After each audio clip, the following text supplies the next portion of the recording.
में हम लोग 3 डायमेंशन ज्योमेट्री के अंदर यहाँ पर एंटर करने वाले हैं।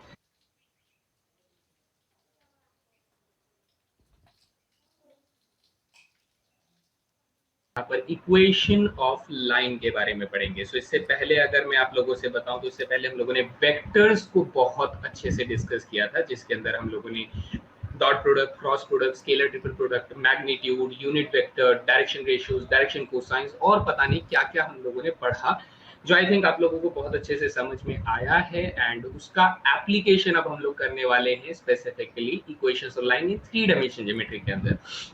सो हमारे साथ नीरज ठाकुर हैं, शिवम कुमार हैं, अर्जित हैं। जय हिंद, गुड मॉर्निंग सभी बच्चों को मेरा प्यार भरा नमस्कार। तो चलिए शुरू करते हैं बेटा। आज का जो सेशन है that is vector in 3D का इक्वेशंस ऑफ लाइन। बहुत ही इंटरेस्टिंग कॉन्सेप्ट है, बहुत ही इजी कॉन्सेप्ट है। जैसे जैसे मैं आप लोगों को समझाता हुआ चलूंगा वैसे वैसे आप लोग मेरे साथ जुड़ते रहेंगे, और फिर जो भी चीज अगर आपको बाई चांस कोई भी चीज अगर आपको नहीं समझ में आती है तो बच्चा लोग मेरे से पूछना है। सो फर्स्ट ऑफ ऑल, जब तक आप लोग हर एक चीज को, की पॉइंट्स को अगर आप लोग यहाँ पर कैप्चर नहीं करेंगे तो आप लोग बहुत अच्छे से इस चीज को नहीं पकड़ पाएंगे। ठीक है, सो अच्छे से सीखना है, समझना है, पूछना है।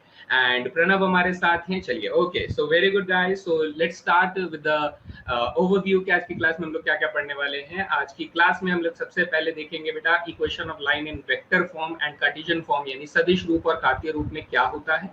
नेक्स्ट 2 पॉइंट फॉर्म हमारा क्या होता है, एंगल बिटवीन 2 लाइंस, यानी 2 लाइंस के बीच में एंगल्स को हम लोग कैसे ढूंढ सकते हैं। ठीक है, फिर हम लोग 2 स्क्यू लाइंस के बीच में शॉर्टेस्ट डिस्टेंस को कैसे ढूंढते हैं, 2 पैरेलल लाइंस के बीच में डिस्टेंस को कैसे ढूंढते हैं। ये छोटे मोटे टॉपिक्स हमारे पास रहेंगे। They are really really really easy topics. हमारे साथ उमेश है, रोशन ठाकुर हैं और सूरज राउत हैं। चलिए, very good morning to all of you guys, very good morning. और मैं उम्मीद करता हूं कि आप लोगों ने बेटा वेक्टर्स को अच्छे से सीख लिया है, क्योंकि अगर वेक्टर्स के साथ आपने धोखाधड़ी करी तो वेक्टर्स क्या करेगा बेटा आप लोगों के साथ 3 डायमेंशन ज्योमेट्री में धोखाधड़ी कर देगा, और जबरदस्त धोखाधड़ी करेगा। आप सोचते रह जाओगे कि सर ये क्वेश्चन इतना मुश्किल क्यों लग रहा है। नहीं बेटा, मुश्किल नहीं होता है, जस्ट आप लोगों ने वेक्टर्स को थोड़ा सीरियसली नहीं लिया होगा, तभी आपको 3D में मुश्किल होगा। So vectors is best basics of 3 dimension geometry. अगर आपको 3 डायमेंशन ज्योमेट्री में मास्टरी करनी है तो first of all you have to understand each and every concept of the vectors. ठीक है, तो चाहे वो डॉट प्रोडक्ट हो, चाहे वो क्रॉस प्रोडक्ट हो, चाहे वो स्केलर ट्रिपल प्रोडक्ट हो, किसी भी तरह का कॉन्सेप्ट हो, आपको बेसिक्स पूरा क्लियर होना चाहिए। यस, ये फर्स्ट क्लास है बेटा 3D की। ठीक है, वेक्टर की नहीं, वेक्टर की तो हो गई बच्चा लोग, वेक्टर की इंट्रोडक्शन हो गया, फिर हमारा प्रोडक्ट ऑफ वेक्टर्स के ऊपर क्लास हो गई है। तो अब हम लोग क्या करने वाले हैं, बेसिकली हम लोग करने वाले हैं 3 डायमेंशन ज्योमेट्री की फर्स्ट क्लास। चलिए, तो इसी के साथ आगे देखते हैं। तो बेटा 3 डायमेंशन ज्योमेट्री में जिसमें हमारा इक्वेशन ऑफ लाइन, ध्यान से सुनिएगा बेटा, इक्वेशन ऑफ स्फीयर तो मैंने आप लोगों को पहले ही पढ़ा दिया है। इसमें हमारा आ क्या क्या जाता है, इक्वेशन ऑफ लाइन आ जाता है, प्लस इक्वेशन ऑफ प्लेन आ जाता है। बच्चा लोग इसे ध्यान से देखिएगा, इक्वेशन ऑफ प्लेन आ जाता है, और क्या आ जाता है, प्लस इक्वेशन ऑफ स्फीयर आ जाता है। तो ये 3 टॉपिक्स अगर हम लोग देखें तो ये तीनों टॉपिक से मिला जुला कर बेटा 2019 में 4 क्वेश्चंस पूछे गए हैं, 2018 में 10 क्वेश्चन पूछे गए हैं, 2017 में 10 क्वेश्चन पूछे गए हैं, 2016 में 8 क्वेश्चन पूछे गए हैं। ये तीनों टॉपिक्स को मिलाकर अगर हम लोग देखें, क्योंकि 2019 में बेटा एक ही बार एग्जाम हुआ था तो इसीलिए उसमें 4 क्वेश्चन मैं टोटल बता रहा हूँ कि 4 क्वेश्चन पूछे गए हैं। वेटेज अच्छा है, ठीक ठाक वेटेज है, नाइस। तो आप लोगों को ये सारी चीजें देखकर चलनी है। इसके अंदर अगर मैं आप लोगों को बताऊं तो हम लोगों ने इक्वेशन ऑफ स्फीयर को पहले ही पढ़ लिया था। इक्वेशन ऑफ सर्कल के साथ अगर आप लोगों को याद होगा, नहीं पढ़ा है तो बेटा जल्दी से जाके वो वीडियो देख लेनी है, बिकॉज हो सकता है कि जब आप लाइन और प्लेन का इक्वेशन सॉल्व कर रहे होंगे so you will get the questions based on sphere also. ठीक है, तो हम लोग आज की क्लास में सिर्फ इक्वेशन ऑफ लाइन के बारे में बात करेंगे। ठीक है, तो चलिए, फिर हम लोगों ने प्रीवियस क्लास में क्या बात किए थे बेटा, प्रीवियस क्लास में हम लोगों ने स्केलर प्रोडक्ट की ज्योमेट्रिकल इंटरप्रिटेशन के बारे में बात किया था, स्केलर प्रोडक्ट के इंपॉर्टेंट रिजल्ट्स के बारे में बात किया था, वेक्टर प्रोडक्ट के बारे में बात किया था, उसका ज्योमेट्रिकल इंटरप्रिटेशन के बारे में बात किया था, स्केलर ट्रिपल प्रोडक्ट देखा था, उसके ज्योमेट्रिकल इंटरप्रिटेशन के बारे में बात किया था। तो आई थिंक ये सारी चीजें आप लोगों को अच्छे से आ गई हैं। You have practised a lot. आपने जितना भी क्लास में नोट्स करवाए गए थे वो आपने प्रैक्टिस कर लिए, क्वेश्चंस प्रैक्टिस कर लिए, फिर उसके बाद जो आप लोगों को प्रैक्टिस सेट दिया जाता है वो भी प्रैक्टिस कर लिए होंगे। मैं उम्मीद यही करता हूँ बेटा, हर बच्चों से यही उम्मीद करता हूँ, और अगर आप इतना कर लेते हैं तो डेफिनेटली आपको फर्दर क्लासेस में कोई प्रॉब्लम नहीं आती है। ये मेरा पर्सनल बिलीफ है बेटा। ठीक है, चलिए, सो शुरू करते हैं बेटा सबसे पहले equation of line in vector form and Cartesian form. यानी वेक्टर फॉर्म को बेटा हम लोग क्या कहते हैं, हिंदी में हम लोग कहते हैं सदिश रूप कहते हैं बेटा, इसको क्या कहते हैं, सदिश रूप कहते हैं।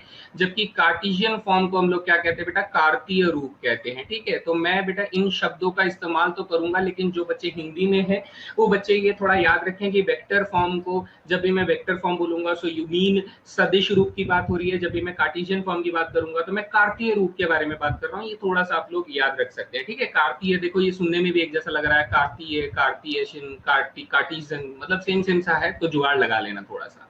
चलो, तो जुगाड़ के बाद सर ये जो इक्वेशन है ये हमारी इक्वेशन होती है बेटा, ये हमारी इक्वेशन होती है इन द वेक्टर फॉर्म, ये हमारा इक्वेशन होता है। ठीक है, this is the equation of line in the vector form. And ये हमारा कौन से रूप में होता है बेटा, कार्टेशियन फॉर्म, यानी कार्तीय रूप में ये हमारा इक्वेशन होता है। ठीक है, तो अब हम लोग सर ये इक्वेशन लाते कहां से हैं, जस्ट 5 मिनट आप लोग मेरी बात को बहुत गौर से सुनिएगा। अगर आपने ये चीज समझ ली तो बेटा आज के बाद आप किसी से भी नहीं पूछने वाले हो कि सर लाइन की इक्वेशन क्या होती है, कैसे होती है, कहां से बनती है, कुछ नहीं पूछने वाले हो। जस्ट 5 मिनट्स मुझे पूरी तरीके से कंसंट्रेशन के साथ दे दिया जाए।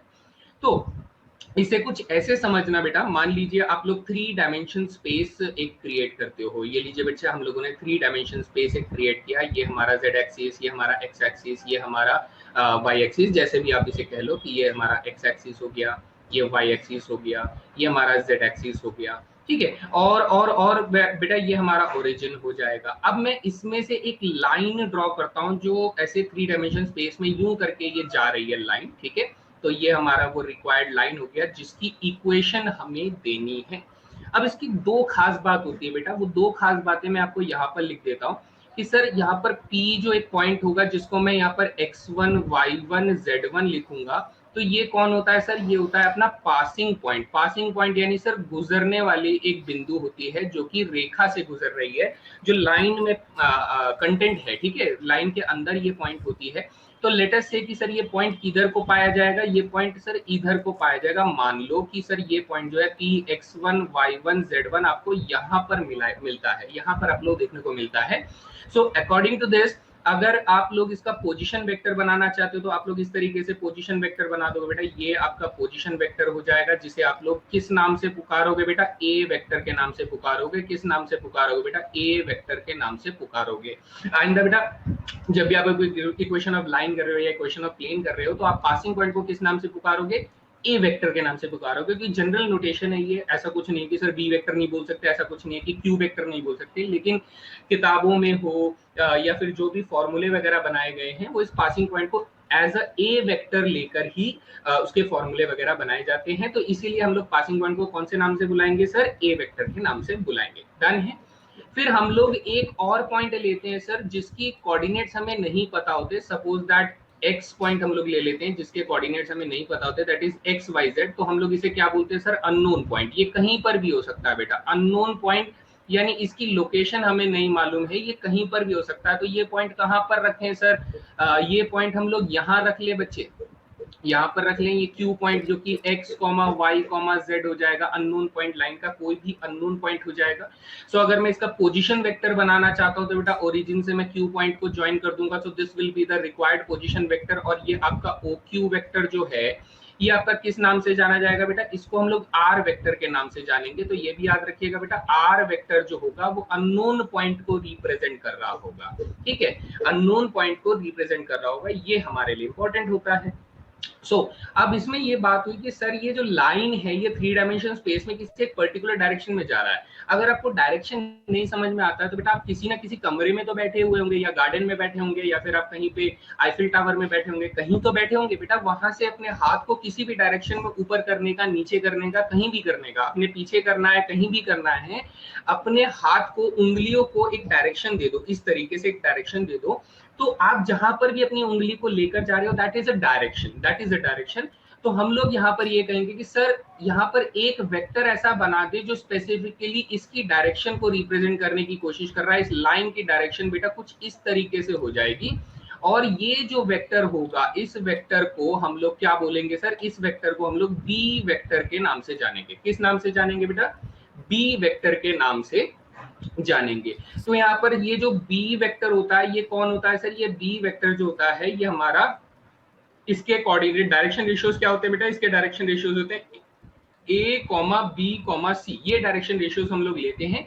और ये होता कौन है बच्चा? ये होता है पैरेलल वेक्टर होता है, समानांतर सदिश होता है। कौन होता है बेटा? लाइन से, रेखा से समांतर सदिश होता है, पैरेलल वेक्टर होता है। यहां तक सभी को बात समझ में आती है बेटा? इस डायग्राम के अंदर जो जो बना हुआ है, जो जो लिखा हुआ है, ये बात सभी को समझ में आती है कि नहीं आती? जल्दी से पहले यहाँ तक कंफर्म कर दो, फिर उसके बाद हम लोग बात करेंगे।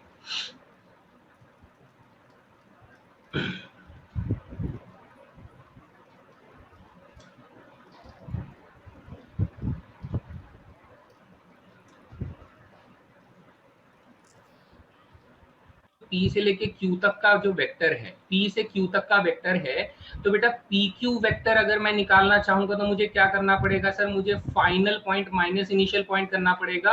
यानी फाइनल पॉइंट जो है वो सर R वेक्टर है। फाइनल पॉइंट कौन है? R वेक्टर है। और इनिशियल पॉइंट कौन है सर? A वेक्टर है। तो PQ वेक्टर कितना हो जाएगा? R माइनस A हो जाएगा। सर मैथ में प्रॉब्लम हो रही है, मैं बहुत लेट से क्लासेस लिए इसलिए प्रॉब्लम हो रही है। रोशनी से पहली वीडियो जाकर प्ले करवाए, फॉलो करें, पहले बताइए, लेकिन फिर दिक्कत आ जाएगी, है ना? Now you can clearly see that, and आप खुद ही बोलोगे सर इसके अंदर मैं देख पा रहा हूँ कि PQ वेक्टर जो है वो एक्चुअली सर पैरेलल है B वेक्टर से। इसका मतलब ये हो जाएगा कि सर PQ वेक्टर जो होगा वो मेरा प्रोपोर्शनल हो जाएगा B वेक्टर से। इसका मतलब ये हो जाएगा कि सर PQ वेक्टर जो होगा वो मेरा B वेक्टर का लैम्डा टाइम्स हो जाएगा, है ना? B वेक्टर का लैम्डा टाइम्स हो जाएगा। तो आप लोगों की बुद्धि में अभी एक केमिकल रसायन छूटेगा और आप बोलेंगे sir R minus A vector बराबर अगर लैम्डा बी वेक्टर है तो इसका मतलब R वेक्टर जो होगा वो A vector plus lambda B vector के बराबर होगा या नहीं होगा? इसी को बेटा हम लोग वेक्टर फॉर्म ऑफ लाइन कहते हैं। Is that clear?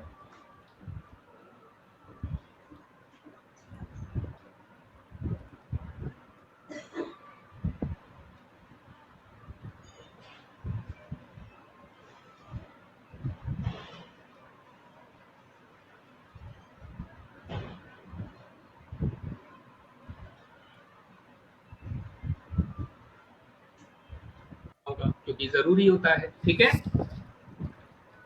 Everybody clear बेटा? सभी को बात समझ में आ गई कि how we are going to this understand this three dimension geometry in the form of vectors. कि सर यहाँ पे तीन चीजें हमारे लिए जरूरी होती हैं। वो ये कि सर एक तो पासिंग पॉइंट होता है, एक हमारा अननोन पॉइंट होता है, एक हमारा सर पैरेलल वेक्टर होता है। इनके बारे में हमें इंफॉर्मेशन मिलती रहनी चाहिए, और अगर ये इंफॉर्मेशन नहीं मिलती है तो हमें इन्हीं इंफॉर्मेशन को ढूंढना होता है, और उसको ढूंढने के लिए कुछ और इंफॉर्मेशन हमें दी हुई होती है। So in this way we are going to write कि सर अननोन पॉइंट जो होता है वो passing point plus lambda times of parallel vector होता है। इस तरीके से हम लोग यहाँ पे इक्वेशन ऑफ लाइन को क्रिएट करते हैं। डन है गाइस? ठीक है? So this is basically the equation of line in the vector form. Now we are heading towards the equation of line in Cartesian form. हम लोग यहाँ पर कैसे कन्वर्ट करेंगे Cartesian form में, इस चीज को देखिएगा बेटा। मैंने आप लोगों को कुछ चीजें बताई जिसमें मैंने कहा सर A वेक्टर जो होता है वो हमारा x1 y1 z1 होता है, which is actually known as passing point, है ना? हम लोगों ने इसे क्या बोला सर? इसे हम लोगों ने कहा this is nothing but sir passing point. हम लोगों ने एक आर वेक्टर के बारे में बात करी जो कि एक्स वाई और जेड कोऑर्डिनेट रखता है, and this is basically an unknown point. हम लोग बोलेंगे दिस इज अननोन पॉइंट, है ना?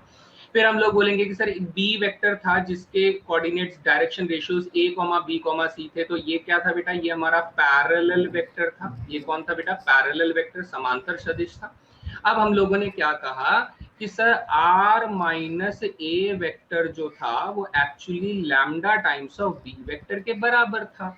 तो r माइनस ए वेक्टर अगर आप लिखना चाहते हैं बेटा, ध्यान से देखिए, r माइनस ए वेक्टर अगर आप लिखना चाहते हैं, so that vector will be looking like, कैसा दिखेगा बेटा? That vector will be x minus x1 comma y minus y1 comma z minus z1 will be the direction ratios of the r minus A vector, है ना? Simple है, r minus A vector आप बना ही सकते हैं। और फिर sir b vector जो है वो पैरेलल वेक्टर है, तो मैं ये कहूंगा सर अगर r minus A vector b vector के लैम्डा टाइम्स है, अगर r minus A vector b vector के लैम्डा टाइम्स है, तो इसका मतलब ये हुआ सर कि ये जो x माइनस x1 है, ये x माइनस x1 जो है वो लैम्डा टाइम्स ऑफ a के बराबर हो जाएगा, क्योंकि इसका जो फर्स्ट एक्स एक्सिस का कोऑर्डिनेट है वो बेटा a है, लैम्डा टाइम्स ऑफ a के बराबर हो जाएगा।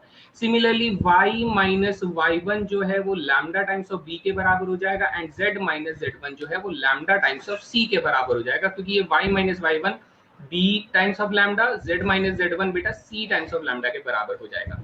यूजिंग दिस कन्वर्जन मेथड हम लोग क्या बोलेंगे कि सर ये जो x माइनस x1 अपॉन में अगर a कर देते हैं तो इसकी वैल्यू भी लैम्डा आ जाती है, ठीक है। फिर y माइनस y1 अपॉन में b कर देते हैं तो इसकी वैल्यू भी कितनी आ जाती है बच्चा लोग, इसकी वैल्यू भी लैम्डा आ जाती है। और z माइनस z1 अपॉन में c कर देते हो तो this value again gets a value of lambda. तो ये जो आपने स्ट्रक्चर देखा बच्चा लोग, this structure is known as cartesian form of line. कौन सी फॉर्म ऑफ लाइन बेटा, कार्टेशियन फॉर्म ऑफ लाइन, यानी कार्तीय रूप से हम लोग इसे लिखने की कोशिश करते हैं जब हम लोग 3 डायमेंशन में लाइन को लिखते हैं। इसमें सबसे इंपॉर्टेंट बात क्या होती है बेटा, इसमें सबसे इंपॉर्टेंट बात ये होती है कि हमें ये जो पॉइंट्स मिल रहे होते हैं बेटा, मैं थोड़ा सा कोशिश कर रहा हूँ कि ये थोड़ा इंटरेस्टिंग वे में बना सकूं। ये वाला पॉइंट, ये वाला पॉइंट और ये वाला पॉइंट, यहाँ जो नंबर दिखाई देंगे ये सब के सब कौन होंगे बच्चे, ये सब के सब पासिंग पॉइंट यानी x1 y1 z1 इसको दिखा रहे होंगे। और सर ये वाले जो पॉइंट आप देख रहे होंगे ये दैट इज ये वाला पॉइंट, ये वाला पॉइंट और ये वाला पॉइंट जो होगा ये बेसिकली पैरेलल वेक्टर को रिप्रेजेंट कर रहे होंगे। एनी क्वेश्चन बेटा, यहां तक किसी को कोई सवाल है तो प्लीज मुझे बता सकते हैं।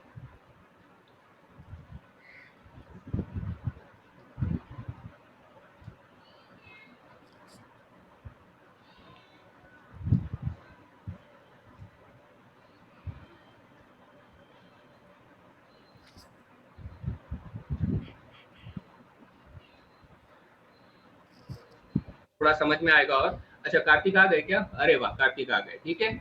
चलो, फ्री के रसगुल्ले याद है ना सभी को?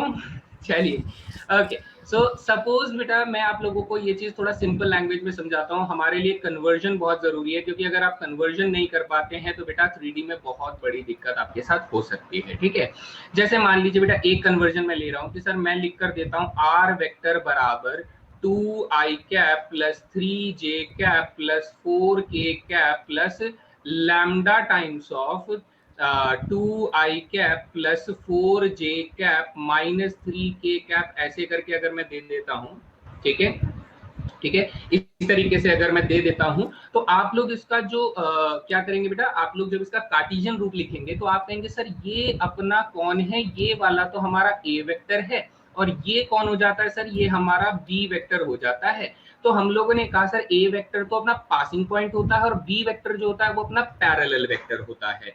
तो हम लोग क्या करेंगे सर, x में से पासिंग पॉइंट को माइनस करेंगे, दैट इज x में से 2 माइनस, y में से बेटा 3 माइनस, z में से बेटा 4 माइनस, है ना, ये डायरेक्ट करने का, x में से 2 माइनस, y में से 3 माइनस, z में से 4 माइनस। फिर क्या करेंगे सर, ये जो पैरेलल वेक्टर के डायरेक्शन रेशियोज मिल रहे हैं दैट इज 2 4 एंड -3, इसको बेटा आप लोग नीचे से डिवाइड कर दो, 2 4 एंड -3 डिवाइड करके बेटा इक्वल कर दोगे तो this will become the cartesian form of the equation of line, ठीक है। ये बात समझ में आ गई बेटा, सभी को अच्छे से क्लियर हुआ, ये बात अच्छे से समझना है। अब सपोज करो सर इसको उल्टा अगर दे दिया जाए, मान लो बेटा आप लोगों को x प्लस 1 अपॉन में 2 दे दिया जाए, आपको y माइनस 1 अपॉन में 3 दे दिया जाए, आपको 1 माइनस z अपॉन में बेटा 2 दे दिया जाए, ऐसा एक इक्वेशन अगर आप लोगों को दे दिया जाए तो व्हाट विल यू डू, आप क्या करेंगे। यहाँ पर हम लोग एक नया कांस्टेंट ले लेते हैं, सपोज दैट न्यू ले लेते हैं, ठीक है, इस कांस्टेंट को ले लेते हैं। Now we are going to convert the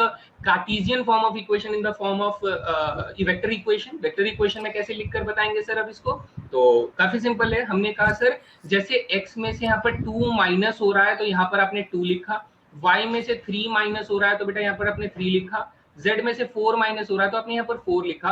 तो सिमिलरली आप यहाँ से कहेंगे सर यहाँ तो x में +1 हो रहा है, +1 यानी कि -1 माइनस हो रहा है, इसलिए जब मैं इसको वेक्टर फॉर्म में लिखूंगा तो r वेक्टर विल बी, मेरा पहला पॉइंट हो जाएगा -1i कैप हो जाएगा, फिर y में से 1 माइनस हो रहा है तो +1j कैप हो जाएगा। फिर यहाँ पर एक प्रॉब्लम है सर, यहाँ एक प्रॉब्लम है, स्पेसिफिकली इस वाले में एक प्रॉब्लम है। ये प्रॉब्लम क्या है सर, जब भी हम लोगों ने कार्टेशियन फॉर्म लिखा है तो बेटा यहाँ देखना z में से z1 माइनस हुआ है, z1 में से z माइनस नहीं होता है, यानी हमें x का, y का, साइन का, z का, सबका साइन पॉजिटिव रखना है। यहाँ पर अगर ये माइनस है तो बेटा मैं क्या करूंगा, मैं इस चीज को रीराइट करूंगा। मैं कैसे रीराइट करूंगा बेटा, ध्यान से देखना। मैं इस वाली चीज को ना रीराइट करूंगा और मैं कहूंगा कि सर ये x+1/2 कोई प्रॉब्लम नहीं है, ये y-1/3 कोई प्रॉब्लम नहीं है, लेकिन इसे मैं z-1 अगर लिखता हूं तो बेटा ये -2 हो जाएगा, नीचे जाके ये -2 हो जाएगा। सो अब अगर मैं आपसे ये कहूं कि सर इसमें z में से क्या माइनस हो रहा है, इसमें से 1 माइनस हो रहा है, तो यहाँ पर 1k आ जाएगा। कितना आ जाएगा बेटा, 1k आ जाएगा, और प्लस न्यू टाइम्स ऑफ, क्योंकि मेरा कांस्टेंट क्या है इस वक्त, न्यू है, तो नीचे वाले नंबर क्या है बेटा, 2 है, 3 है, -2 है, 2 है, 3 है, -2 है, तो ये हमारा वेक्टर बन जाएगा, 2 है, 3 है, -2 है। So this becomes the vector form. किसी को कोई सवाल बच्चा यहाँ तक जल्दी से बताएंगे, I am waiting for your answers.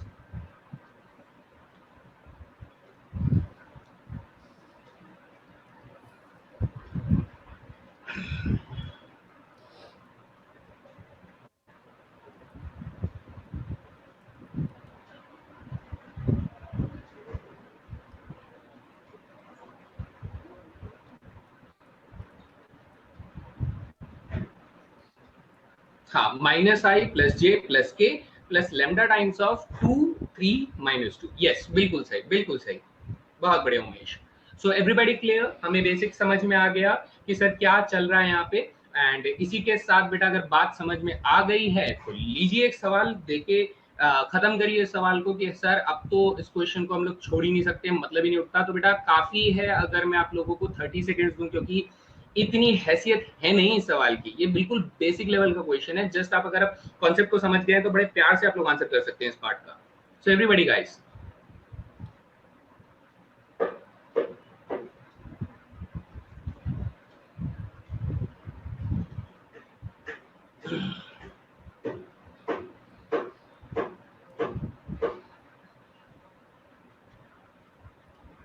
शाबाश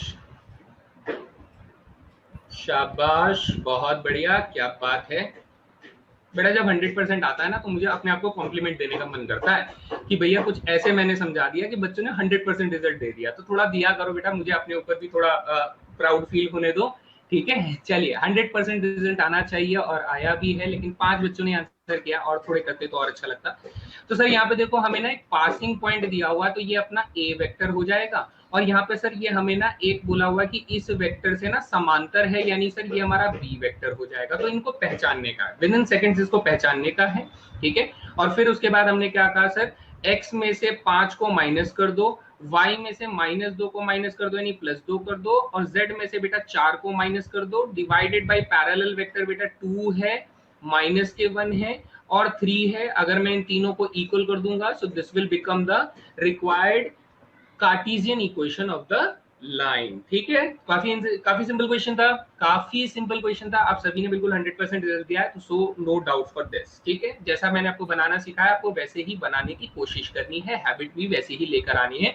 just recognise the A vector and B vector, अपने पासिंग पॉइंट और पैरेलल वेक्टर को पहचान लो, उसके बाद तो बड़े प्यार से हलवे की तरह आप लोग किसी भी क्वेश्चन को बना लोगे। ठीक है, चलिए सो नेक्स्ट क्वेश्चन बेटा ये रहा आप लोगों की स्क्रीन पर। इस क्वेश्चन को भी जरा जोरदार तरीके से लगा दिया जाए, तो इसका आंसर आप लोगों को देना है। अगेन मैं ओके बच्चे, एक बड़े दुख की बात है, ए वेक्टर दे दिया गया और उसने बोला कि सर ये जो लाइन है ना, ये लाइन से क्या है सर, पैरेलल है, ये लाइन से पैरेलल है। तो ए वेक्टर तो सर अपने को 2, -1, 1 दे दिया, और बी वेक्टर सर कितना दे दिया, 3, 7, -3 दे दिया। यानी अगर मैं इसमें सीधे सीधे बेटा अगर मैं ये कहूं कि x में से 2 माइनस कर दूं, y में से -1 माइनस कर दूं और z में से 1 माइनस कर दूं, तो डिवाइड में बेटा इधर 3 आ जाएगा, इधर 7 आ जाएगा और इधर -3 आ जाएगा। ठीक है, इधर ये आ जाएगा। ठीक है, ये हमारे पास हो जाएगा। ठीक है, अब मैं यहाँ पर कहूंगा सर मेरा आंसर जो है वो मैच नहीं कर रहा है सी वाले के साथ। आप चेक करो क्यों नहीं मैच कर रहा है, क्योंकि सर यहाँ पे -3 होना चाहिए था, जो नहीं है, तो मेरा आंसर मैच नहीं कर रहा है। लेकिन अगर आप मेरी एक छोटी सी चीज को नोट डाउन करोगे कि सर अगर ये माइनस का जो साइन है 3 का, ये अगर ऊपर दे दिया जाए तो बेटा ये 1 - z/3 बन जाएगा। आप कहेंगे हाँ सर बन जाएगा, कोई प्रॉब्लम नहीं है इसमें। तो यहाँ पर हमारे पास x - 2/3 है और यहाँ पर y + 1/7 7 है, ये इक्वल हो जाएगा, तो अपना आंसर ऑप्शन नंबर बी हो जाएगा। बताइए मजा आया कि नहीं आया, जल्दी से बताएंगे। सभी को क्लियर हुआ? -3 का लोचा, बिल्कुल सही बात। इसीलिए मैंने एक एग्जांपल में पहले ही बता दिया था कि आपको ऐसे करके भी बेवकूफ बनाया जा सकता है, तो हम लोग बेवकूफ नहीं बनेंगे। ठीक है, हम लोग टेक्स्ट बुक की सेना है बेटा, हम लोग इस तरीके से बेवकूफ नहीं बनेंगे। छोटी छोटी बातों को भी ध्यान रखना है हम लोगों को, क्योंकि बेटा यूपीएससी है, यूपीएससी आप लोगों से जोक नहीं करेगा, ठीक है, मजाक नहीं करेगा, वो बड़ा मजाक करेगा, और बड़े मजाक में लोग फंस जाते हैं बेटा। बड़े मजाक से थोड़ा सा बचना है। इस तरीके से छोटी छोटी चीजों को अगर आप ध्यान रखेंगे तो ही बेटा यूपीएससी को आप बहुत सीरियसली अटेम्प्ट कर पाएंगे। So that is all, I think this is clear to everyone. किसी को कोई सवाल बाकी नहीं है तो पूछ सकते हैं।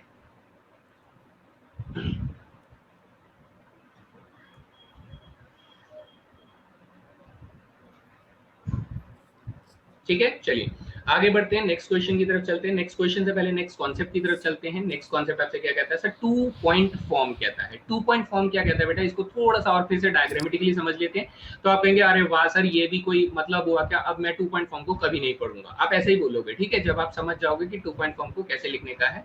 ठीक है, हाँ, उसके साथ मजाक कर दिया बेटा। बस मैं यही तो चाहता हूँ कि आप लोग यूपीएससी के क्वेश्चन पेपर का मजाक बनाकर आ जाए कि हाँ सर, अब उसने पूछा और हमने सेकंड के अंदर जवाब दे दिया। तो इस तरह की तैयारी करनी है हम लोगों को, है ना। चलिए, तो ये अपना क्या हो जाता है सर? एक्स एक्सिस, ये ओरिजिन हो जाता है, ये अपना वाई हो जाता है, ये अपना जेड हो जाता है। अब मैं कहता हूँ कि सर अब ना वो मेरे को पैरेलल वेक्टर नहीं दे रहा है। आई एम वेरी सैड कि बेटा वो मेरे को एक पैरेलल वेक्टर नहीं दे रहा है, वो मुझे एक लाइन दे देता और उस लाइन में वो मुझे बोलता है कि सर मैं आपको पैरेलल वेक्टर नहीं देता हूँ, मैं आपको 2 पासिंग पॉइंट दे देता हूँ। एक पासिंग पॉइंट पी जो है बेटा वो x1 y1 z1 हो जाएगा, और एक पासिंग पॉइंट Q ले लेते हैं जो कि x2 y2 z2 हो जाएगा। तो हम लोग कहेंगे सर इस वेक्टर का नाम हम लोग a1 वेक्टर रख देते हैं, इस वेक्टर का नाम हम लोग a2 वेक्टर रख देते हैं। क्या रख देते हैं बेटा? ठीक है, a1 वेक्टर और a2 वेक्टर रख देते हैं। तो मैं आपसे कहूंगा सर जब तक मेरे पास पैरेलल वेक्टर नहीं मिलेगा, r बराबर a vector plus lambda b vector होता है ना, तो जब तक मुझे यहाँ पर पैरेलल वेक्टर नहीं मिलेगा तब तक मैं इसकी इक्वेशन कैसे लिखूंगा? तो मुझे तो एक पैरेलल वेक्टर चाहिए। तो बेटा इसे ध्यान से सोचना और फिर मुझे बताओ कि सर P से लेके Q तक का अगर मैं एक वेक्टर बनाऊंगा तो क्या वो मुझे एक डायरेक्शन नहीं बता रहा है? P से लेके Q तक का वेक्टर मुझे डायरेक्शन नहीं बता रहा है। आप बोलेंगे हाँ सर ये उसी डायरेक्शन में तो है। तो क्यों ना मैं ये कह दूं कि हियर इस वाले प्रॉब्लम में सर जो B वेक्टर होना चाहिए डायरेक्शन बताने का ही तो काम करता है ना, तो B वेक्टर क्या PQ वेक्टर नहीं हो जाएगा? तो आप कहेंगे सर अगर ये PQ वेक्टर है तो PQ वेक्टर बनाने का तरीका क्या हो जाएगा? A2 माइनस A1 हो जाएगा। तो यहीं से हम लोग क्या लिखेंगे बेटा? वेक्टर इक्वेशन हो जाएगा अपना R वेक्टर बराबर A1 vector plus lambda times of A2 minus A1 vector. क्या हो जाएगा? B वेक्टर की जगह पे हम लोग A2 माइनस A1 वेक्टर को रख देंगे। And when we are going to write the cartesian form of the equation तो हम लोग कहेंगे सर x में से x1 माइनस करो, y में से y1 माइनस करो, z में से z1 माइनस करो। लेकिन बी वेक्टर जो था बेटा, बी वेक्टर अपना कैसा था? वो बी वेक्टर हमारा दोनों पॉइंट्स को माइनस करने से मिला, यानी नीचे आ जाएगा सर x2 माइनस x1 आ जाएगा, y2 माइनस y1 आ जाएगा और z2 माइनस z1 आ जाएगा। सो this will be the cartesian form of the line. बताइए बेटा किसी को कोई सवाल है तो पूछ सकते हैं, और अगर क्लियर है तो आगे चल सकते हैं। I am waiting for your comments. चलिए जल्दी से बताएंगे, सभी को समझ में आ गया बच्चे लोग?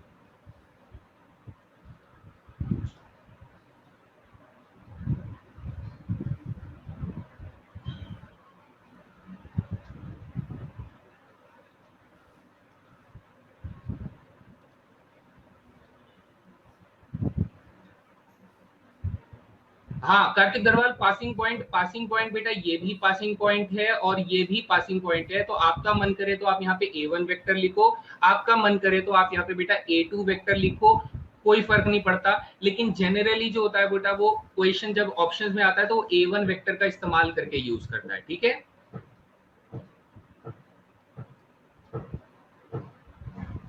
जनरली वो क्या करता है? A1 वेक्टर का इस्तेमाल करता है, यानी पहला जो पॉइंट दिया होता है वो उसका इस्तेमाल करके आपका ऑप्शन सेट करता है। अगर आप दूसरे पॉइंट को रखते हैं तो गलत तो नहीं होगा, लेकिन आपका ऑप्शन मैच नहीं करेगा। तो हम लोग एक नोशन लेकर चलते हैं कि सर हम लोग पहले वाले पॉइंट को ही पहले यूज करेंगे, ये एक बेसिक सा कॉन्सेप्ट लेकर चलते हैं हम लोग, है ना। आप रख सकते हैं, कोई गलत नहीं होता उसमें।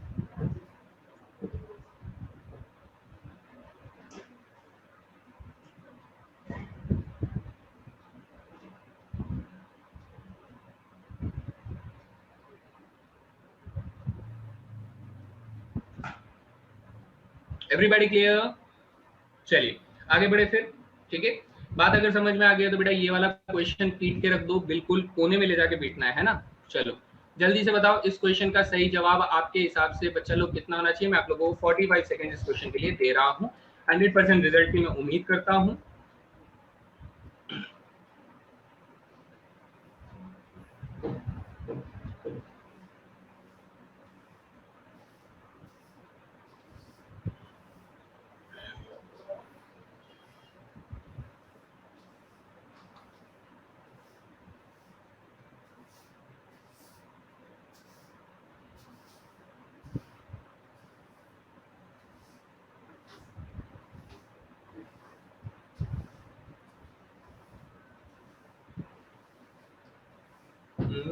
फिफ्टी 50 गलती है और ये थोड़ा और फोकस करें जनता, थोड़ा सा और फोकस करें और कोशिश करें कि सही जवाब आ जाए। चलिए 60-40 का रेशियो हो गया अभी तक, 80-20 का रेशियो हो गया अभी तक। चलिए बहुत बढ़िया, अच्छा है, मतलब सुधार हो रहा है। तो सर यहाँ पे मुझे क्या दिया हुआ है सर, स्पेसिफिकली अगर कहूँ तो ये मुझे A1 वेक्टर दिया है और ये मुझे A2 वेक्टर दिया है। तो आप नोटिस करोगे बेटा A1 वेक्टर्स का ही यूज करके हम लोग ऑप्शंस को क्रिएट करेंगे। तो हम कहेंगे सर x में से क्या करो, 2 को माइनस कर दो, y में से बेटा 1 को माइनस कर दो, z में से बेटा -3 को माइनस कर दो, तो वो +3 बन जाएगा। So this is the direct method. फिर हम लोग नीचे क्या करेंगे सर, x2 माइनस x1 करेंगे, यानी इस पॉइंट से ये वाले पॉइंट को माइनस करेंगे। सो -3 - 2 बेटा कितना हो जाता है, -5 हो जाता है।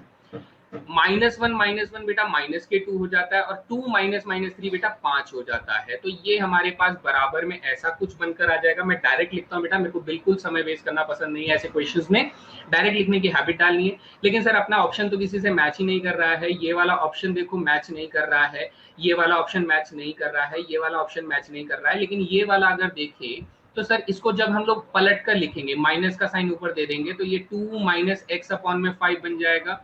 ये क्या बन जाएगा, 1 - y/2 बन जाएगा, और ये क्या बन जाएगा बेटा, z+3/5 बन जाएगा। So according to this option number D is the correct answer. बताइए सभी को समझ में आया, मजा आया?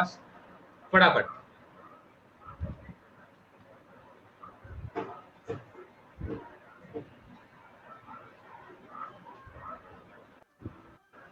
है बहुत ज्यादा तो नहीं, लेकिन अच्छा है। चलिए तो आगे बढ़ते हैं बेटा। अब हम लोग जा रहे हैं एंगल बिटवीन टू लाइंस का कॉन्सेप्ट, हलवा पूड़ी खाने के बराबर कॉन्सेप्ट है बेटा। इसे इधर थोड़ा सा मेरे साथ साथ इस चीज को देख लो और समझ लो कि हम लोग सर क्या बना रहे हैं। हम लोग दो लाइंस बना रहे हैं हवा में तैरती हुई, ठीक है। इस तरीके से अर्जुन ने तीर छोड़ा, एक तीर, और फिर एक बार फिर कर्ण ने अपना तीर छोड़ा, इस तरीके से एक तीर ऐसे छोड़ा।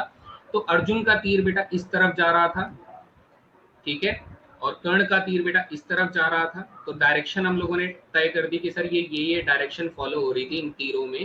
तो लाइंस को और थोड़ा प्रॉपर्ली बना देते कि सर ये अपना L1 लाइन हो जाएगा, और ये अपना क्या हो जाएगा सर, L2 लाइन हो जाएगा। दिस इज L2 लाइन हो जाएगा। और ये सर ये पहले वाली लाइन का डायरेक्शन वेक्टर है, तो ये B1 वेक्टर हो जाएगा, और ये दूसरी वाली लाइन का डायरेक्शन वेक्टर है, तो ये सर B2 वेक्टर हो जाएगा।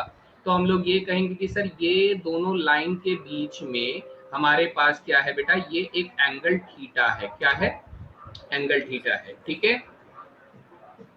तो ये हमारे पास क्या है बेटा, एंगल थीटा है। तो ये वाला एंगल भी कितना होगा बेटा, आपको दिख ही रहा होगा कि सर ये वाला एंगल भी थीटा होगा। यानी अगर मैं दोनों लाइंस के बीच में एंगल ढूंढना चाहता हूं तो मैं क्या कर दूं, मैं दोनों वेक्टर्स के बीच में एंगल ढूंढ दूं। तो इसलिए हमारा फॉर्मूला क्या हो जाता है सर, कोसाइन थीटा बराबर b1 vector dot b2 vector, b1 vector dot b2 vector divided by modulus of b1 vector into modulus of b2 vector हमारे पास हो जाता है। और इसका होल मॉड्यूलस वैल्यू ले लेते हैं ताकि हम लोग एक्यूट एंगल को ढूंढे। हम लोग ऑब्ट्यूज एंगल यानी अधिक कोण को हम लोग नहीं ढूंढते बेटा। ये वाला एंगल जो हमें नहीं चाहिए होता है, ये वाला एंगल नहीं चाहिए होता है। हम लोगों को कौन सा एंगल ढूंढना होता है, एक्यूट एंगल यानी न्यून कोण को ढूंढना होता है। हमें कभी भी बड़ी वैल्यू को नहीं बताना होता है आंसर में। इज दैट क्लियर बेटा, बात सभी को समझ में आ गया?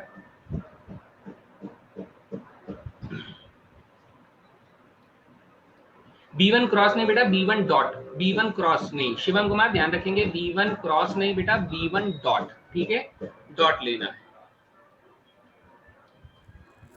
Everybody clear? अब यहीं से हम लोग यहाँ से कुछ और चीजें हम लोग ऐड ऑन कर देते हैं, इसको ध्यान रखिएगा बेटा, this is really really really important. इसमें नोट लगा लो कि यहाँ पर नोट हम लोग क्या पढ़ते हैं। इसके बाद हम लोग ये कहते हैं कि सर अगर इफ जो L1 लाइन है बेटा, इफ L1 लाइन जो है वो L2 लाइन से परपेंडिकुलर है, तो इसकी कंडीशन क्या होती है बेटा? इसकी कंडीशन ये होती है कि B1 वेक्टर जो होगा और B2 वेक्टर जो होगा उन दोनों का डॉट प्रोडक्ट आपको 0 मिलेगा। So this is very important बेटा, वेरी इंपॉर्टेंट कॉन्सेप्ट, ये बार बार यूज हो सकता है आपके क्वेश्चन में। सो इसे अभी के अभी लिख लेने का है कि अगर दो लाइंस आपके परपेंडिकुलर हैं, एक दूसरे से लंबवत हैं, तो दोनों के दोनों जो वेक्टर्स हैं, जो पैरेलल वेक्टर्स हैं, उनका जो डॉट प्रोडक्ट होगा वो 0 के बराबर आएगा। So this is condition of perpendicularity of the lines, ठीक है। चलिए ओके, सो बात हमें समझ में आ गया। तो लीजिए सर एक क्वेश्चन दे मारिए, फिर यहाँ पर बताइए इस क्वेश्चन का सही जवाब क्या होना चाहिए। तो मैं आप लोगों को देता हूँ बेटा 45 सेकेंड्स, 45 सेकेंड्स की जगह चलिए 60 सेकेंड्स देते हैं, कि कुछ बच्चे अगर कैलकुलेशन में स्लो हैं तो 5 माइनस एक्स लिखा हुआ है, तो इसलिए ये बेटा माइनस का 2 डायरेक्शन रेशियो रखता होगा। ये बेटा इसके y प्लस 3 लिखा है तो 1 ही होगा। ये 1 माइनस जेड लिखा है तो इसका डायरेक्शन रेशियो बेटा -3 हो जाएगा। ये अभी तक हम लोगों ने सीखा है, काफी अच्छे से सीखा है, ठीक है। फिर हम लोग B2 वेक्टर की तरफ जाएंगे, तो बेटा B2 वेक्टर में ये x लिखा है तो यहाँ पर 3 आएगा। ये 1 माइनस वाई लिखा है तो ये माइनस माइनस बेटा +2 हो जाएगा, और ये z प्लस 5 लिखा है तो ये माइनस के 1 ही हो जाएगा, ठीक है, ठीक है। तो यहाँ पर हमारे पास B1 और B2 आ गया। तो अब हमें क्या करना है सर? अब हमें फॉर्मूला लगा देना है कि कोसाइन थीटा जो होता है वो sir B1 dot B2 dot product लगा दीजिए, और डिवाइड में बेटा magnitude of B1 into magnitude of B2 आ जाएगा, और इसका मॉडुलस वैल्यू आप लोगों को यूज करने का है, ठीक है, मॉडुलस वैल्यू यूज करने का है। फिर इसके बाद अगर मैं इसको सॉल्व करूंगा तो हमारे पास cos थीटा की वैल्यू कितनी आ जाएगी? B1 डॉट B2 यानी सर 2 इंटू माइनस के 6 हो जाएगा, और 1 इंटू 2 बेटा +2 हो जाएगा, है ना, और 3 इंटू माइनस 3 इंटू -1 बेटा +3 हो जाएगा, और अपॉन में बेटा इसका जो मैग्नीट्यूड होगा वो कितना हो जाएगा? √14 हो जाएगा, और इसका जो मैग्नीट्यूड होगा इसका भी √14 हो जाएगा। इसकी मैग्नीट्यूड मॉडुलस वैल्यू ले लीजिए, तो आपके पास 1/14 आ जाएगा, यानी थीटा की वैल्यू सर cos इनवर्स में 1/14 हो जाएगा। एवरीबॉडी क्लियर बेटा? सभी को समझ में आ गया? किसी को कोई सवाल है तो पूछ सकते हैं, जल्दी से बताइए।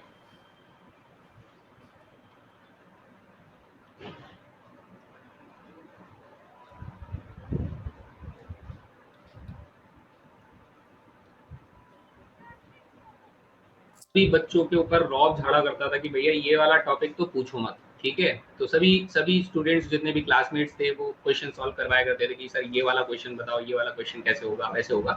तो आप लोगों को भी थोड़ी प्रैक्टिस करनी चाहिए बेटा, अपना एक कोई ऐसा स्ट्रॉन्ग टॉपिक बना के रखने का जिसमें आप किसी को भी क्या करो, साइड कर दो, नॉकआउट कर दो। चलो इसी के साथ आगे बढ़ते हैं। एक फॉर्मूला बेस्ड, ये थोड़ा सा लेंदी मेथड है बेटा, ये क्वेश्चन मुझे हमेशा से बहुत पसंद आया था कि अगर मैं किसी पॉइंट का किसी लाइन से परपेंडिकुलर डिस्टेंस ढूंढना चाहता हूँ, किसी पॉइंट का किसी लाइन से परपेंडिकुलर डिस्टेंस ढूंढना चाहता हूँ, तो बेटा यहाँ पर आपको करना क्या होता है? ये प्रोसेस फॉलो करना है, क्या बोलते थे, ठीक है, find px vector in terms of lambda. फिर px वेक्टर जो है वो b वेक्टर से लैम्डा परपेंडिकुलर होगा, तो ये वाला कंडीशन लगाएंगे, उससे लैम्डा मिल जाएगा, और एक बार लैम्डा मिल गया तो लैम्डा को यूज करके बेटा px वेक्टर के मैग्नीट्यूड को ढूंढ लेंगे, तो वो हमारा डिस्टेंस हो जाएगा, ठीक है।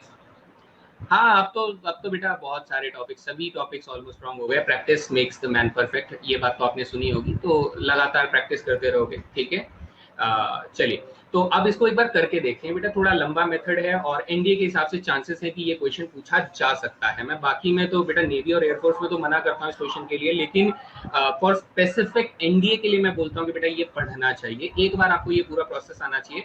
तो ये 3 स्टेप्स का प्रोसेस होता है, और ये 3 स्टेप्स लगाने में भी आपको थोड़ा सा समय लग सकता है बेटा, because this is really really very different kind of problem. आपके पास और कोई शॉर्ट ट्रिक नहीं है इस क्वेश्चन को ढूंढने का, तो हम लोग कोशिश करते हैं।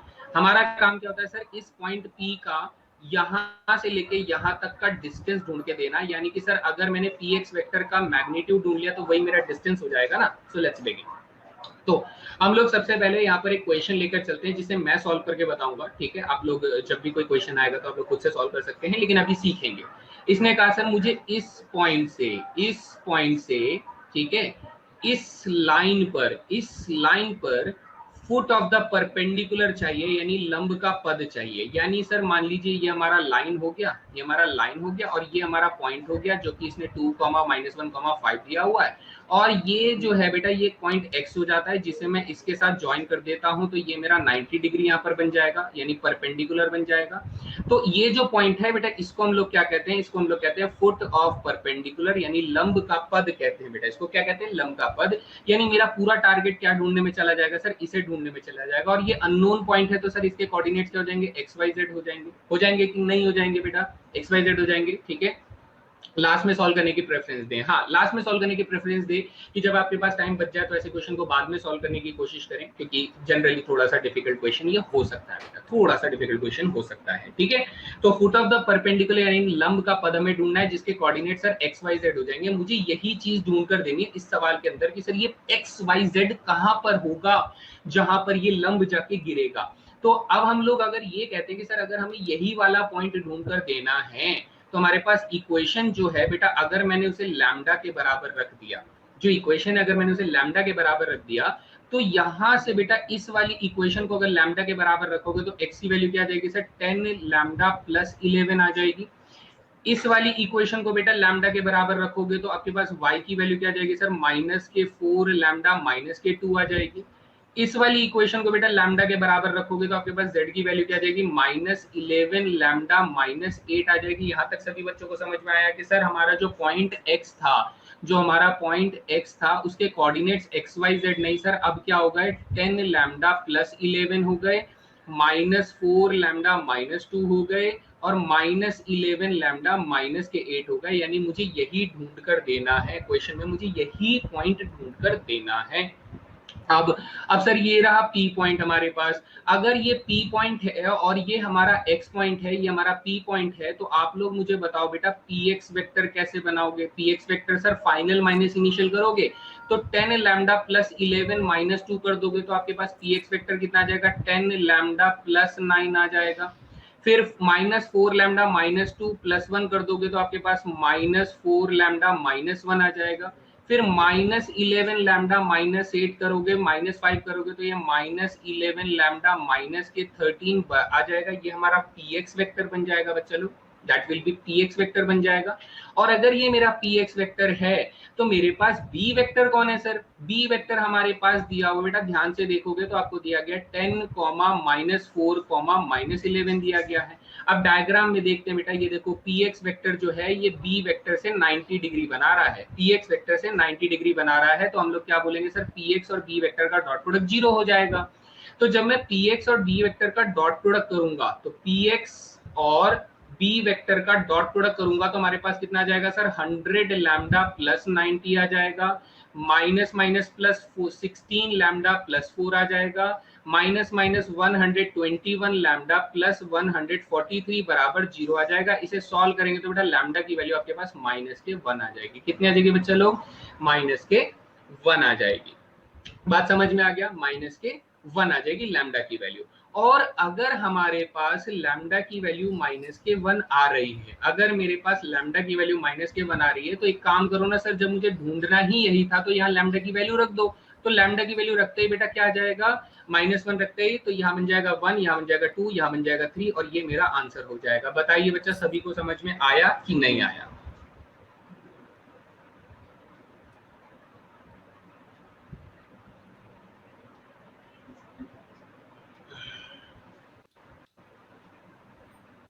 सोचना ज्यादा पड़ा, कैलकुलेशन ज्यादा करना पड़ा, इतना लंबा प्रोसेस भी नहीं है।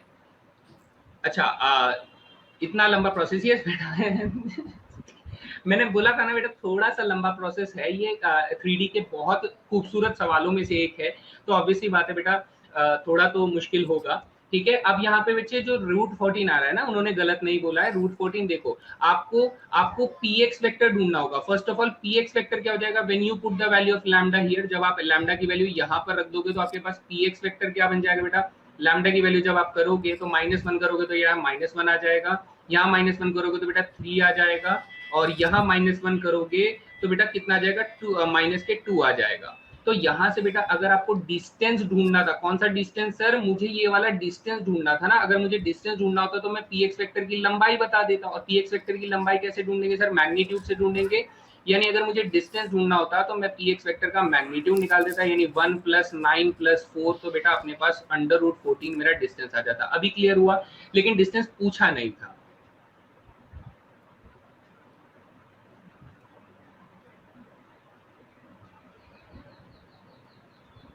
धीरज ठाकुर, देखो बेटा मैंने तो आज तक मैंने इस पे बहुत तरीके लगाने की कोशिश करी है, क्योंकि बाकी मैंने तो इसका और कोई छोटा तरीका ढूंढ नहीं पाया बेटा।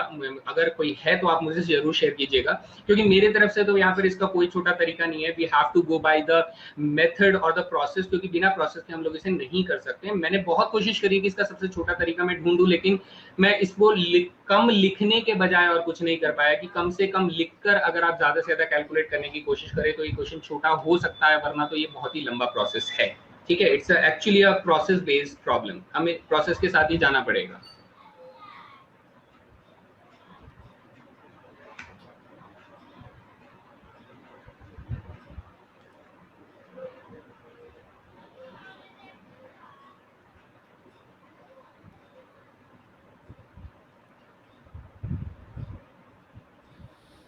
ठीक है, की जरूरत नहीं पड़ेगी। सो टाइम का ध्यान रखते हुए सर आगे बढ़ाओ। ठीक है, बहुत बातें हो गई, चलो तो आगे बढ़ते हैं। यहाँ पर हम लोग अब बात कर रहे हैं sir shortest distance between skew lines. ठीक है, 4 लाइन का है बस। हाँ, ये क्वेश्चन 4 लाइन का है, जैसे मैंने लिखने की कोशिश करी तो 4 लाइन में से कैलकुलेट किया जा सकता है, लेकिन अगर आप जो सीबीएसई में आंसर लिखते हैं तो थोड़ा एक्स्ट्रा इन्फॉर्मेशन देते हैं, तो इसलिए वो लंबा हो जाता है। चलिए अब ध्यान से सुनिए, shortest distance between skew lines के बारे में हम लोग बात करने वाले हैं। So it says, skew lines क्या होते हैं sir, skew lines basically, skew lines का मतलब होता है, यहाँ पर मैं लिख देता हूँ, स्क्यू लाइंस किसे कहते हैं सर, स्क्यू लाइंस को हिंदी में क्या कहा जाता है बेटा, सबसे पहले तो मैं यहाँ पे लिख देता हूँ स्क्यू लाइंस को हिंदी में क्या कहते हैं सर, असमतलीय, असमतलीय रेखाएं, असमतलीय रेखाएं, यानी अलग अलग समतल में आने वाली रेखाएं, असमतलीय रेखाएं हिंदी में ये कहा जाता है। और स्क्यू लाइंस को एक्चुअली अगर बच्चा समझना चाहे तो इन्हें कहते हैं non intersecting non parallel lines. कैसी बेटा, non intersecting non parallel lines. ऐसी लाइंस बेटा सिर्फ और सिर्फ 3 डायमेंशन में ही एग्जिस्ट करती हैं, यानी कि ना ही सर ये इंटरसेक्ट करती हैं, ना ही ये प्रतिच्छेदन करती हैं, ना ही एक दूसरे से बेटा समांतर होती हैं, लेकिन ये होती हैं। कैसी होती हैं बेटा, ये ऐसे होती हैं, मान लीजिए बच्चे आप लोगों की एक उंगली ऐसे जा रही है और एक पेन मैंने ऐसे रखा हुआ है, तो ये दोनों लाइंस जो है ना बेटा देखो ऐसे करके है। ठीक है, बात समझ में आ रही है, यानी एक ऊपर से जा रही है, एक नीचे से जा रही है, एक दूसरे को कभी काट नहीं रही है, ये एक दूसरे से इंटरसेक्ट नहीं करती है, ना ही एक दूसरे से समांतर यानी पैरेलल होती है। तो ऐसे लाइंस को हम लोग क्या बोलते हैं सर, स्क्यू लाइंस बोलते हैं, असमतलीय रेखाएं बोलते हैं। तो यहाँ पर मैंने कोशिश करी है इस डायग्राम को थोड़ा विजुलाइज करने की, तो जो बच्चा अगर घर में बैठ के इस डायग्राम को, इस फॉर्मूले को विजुलाइज करना चाहता है वो कर सकता है। मैं ये विजुलाइजेशन नहीं दूंगा मैं, लेकिन इस डायग्राम को बहुत अच्छे से मैंने क्रिएट किया है ताकि विजुलाइज कर सके आप लोग इस फिगर को, इस फॉर्मूले के साथ। वैसे मैं सभी बच्चों को सजेशन देता हूं कि भैया आपको ये फॉर्मूला याद कर लेना है, घटक लेना है, पी लेना है कि सर ये क्वेश्चन आएगा तो हम लोग इस फॉर्मूले की मदद से करेंगे। जैसे मैं आप लोगों को एक एग्जांपल के थ्रू बता देता हूँ कि how we are going to use this formula. थोड़ा सा लंबा लगेगा लेकिन बेटा करने का है तो करने का है। सपोज करिए बेटा मैं आप लोगों को L1 देता हूं, जहां पर मैं कहता हूं x - 1/2 दे देता हूं, y - 2 1/3 दे देता हूं, और z - 1/4 दे देता हूं, और L2 लाइन में आपको दे देता हूं कि सर ये x + 1/-1 दे देता हूं, और ये y +2 में बेटा 2 दे देता हूं, और z - 3/1 दे देता हूं। मैं ऐसे ऐसे करके फॉर्मूला दे देता हूं। तो आप लोग कहेंगे सर इस फॉर्मूले के अंदर अपना a1 कितना है सर, a1 अपने पास है 1,1,1 है। सर a2 कितना है हमारे पास, a2 अपने पास है -1, -2,3 है। तो मैं कहूंगा सर इसे देखते ही आप लोगों के मन में आना चाहिए कि सर a2 - a1 कितना हो जाएगा। a2 - a1 आप लोगों को देखते ही निकाल देना है। तो आप कहेंगे -1 - 1 सर -2 हो जाएगा, -2 - 1 -3 हो जाएगा, और 3 - 1 बेटा 2 हो जाएगा। सो that is a2 - a1। Next बेटा b1 वेक्टर अगर मैं लिखूंगा तो b1 वेक्टर आपको 2, 3, 4 दिया जा रहा है। B2 वेक्टर अगर मैं लिखूंगा तो B2 वेक्टर आपको -1, 2, 1 दिया जा रहा है। तो इसे देखते ही बेटा आप लोगों को क्या लिख देना है sir, B1 cross B2 vector directly लिखने का है। तो B1 क्रॉस B2 वेक्टर हो जाएगा 3 1 जा 3 -8 तो माइनस के 5 आ जाएगा। 2 1 जा 2 + 4 यानी प्लस के 6 आ जाएगा बेटा। और फिर उसके बाद 2 2 जा 4 + 3 बेटा 7 आ जाएगा। So this is B1 cross B2 vector. इसे देखते ही आपके मन में आना चाहिए कि sir B1 cross B2 vector का मॉड्यूलस कितना हो जाएगा। तो इसका मॉड्यूलस हो जाएगा सर 25, 36 और 49 ये हो जाएगा। ठीक है, तो ये कितना हो जाएगा बेटा, ये हो जाएगा 50 60 यानी 60 + 49 अगर मैं करूंगा, ठीक है 61 + 49 करूंगा तो ये 110 हो जाएगा। कितना हो जाएगा बेटा, 110 हो जाएगा। आई थिंक इतना ही वैल्यू आ रहा है, और अगर गलती है तो प्लीज मुझे बता दीजिएगा। अब इसके बाद मैं क्या करूंगा सर, इसके बाद कुछ बचा ही नहीं है, हम लोगों ने सब कुछ तो लगा दिया। अब सब कुछ लगा दिया तो अब सिर्फ फॉर्मूले की बाजी है बेटा। फॉर्मूला देखिए, फॉर्मूला आपसे क्या कहता है कि सर डी बराबर कुछ नहीं करना है आपको, A2 - A1 वेक्टर का डॉट प्रोडक्ट बेटा B1 vector cross B2 vector से करना है, डिवाइडेड बाय बेटा आपको magnitude of B1 cross B2 करने का, और इसका होल मॉड्यूलस वैल्यू, क्योंकि सर डिस्टेंस एक पॉजिटिव वैल्यू होती है। तो A2 - A1 वेक्टर सर ये रहा अपना A2 - A1 vector. B1 cross B2 vector sir ये रहा अपना B1 क्रॉस B2 वेक्टर। इनका डॉट प्रोडक्ट अगर मैं करूंगा तो -2 × -5 10 हो जाएगा, -3 × 6 बेटा -18 हो जाएगा, 2 × 7 बेटा 14 हो जाएगा, और डिवाइडेड बाय बेटा यहाँ पर अंडर द रूट 110 आ जाएगा।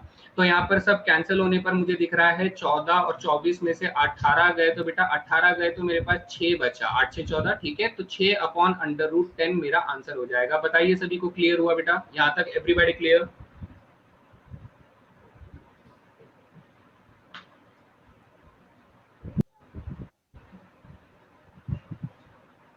निकालना, मैग्नीट्यूड निकालना, अगर आपके ये वाले जो स्पीड है ये काफी अच्छी है तो आप बड़े आराम से इसको रख सकते हैं। बेटा माइनस तो नहीं आ रहा है, और B1 क्रॉस B2 गलत है शायद। ओके, -6 तो नहीं आ रहा बेटा, 2 1 जा 2 और +4 करेंगे तो हाँ माइनस के 6 आ रहा है, कोई बात नहीं, माइनस के 6 आ रहा है, इसको ठीक कर देते हैं। That is good, very good बेटा। माइनस के 6 आ रहा है, बिल्कुल सही बात है। तो माइनस के 6 आ रहा होगा तो बेटा ये माइनस के 6 इंटू माइनस के 3 करेंगे तो ये प्लस के 18 हो जाएगा। आई think this should be plus के 18 हो जाएगा, और प्लस के 18 हो जाएगा तो मेरा आंसर यहाँ से बदलेगा बेटा, मेरा आंसर यहाँ पे बदलेगा। ठीक है, तो आंसर क्या हो जाएगा, 8 4 12 यानी कि 42 अपॉन में बेटा अंडर द रूट 110 आ जाएगा। सो this will be the answer. Very good बेटा, वेरी गुड। ठीक है, सभी को समझ में आ गया?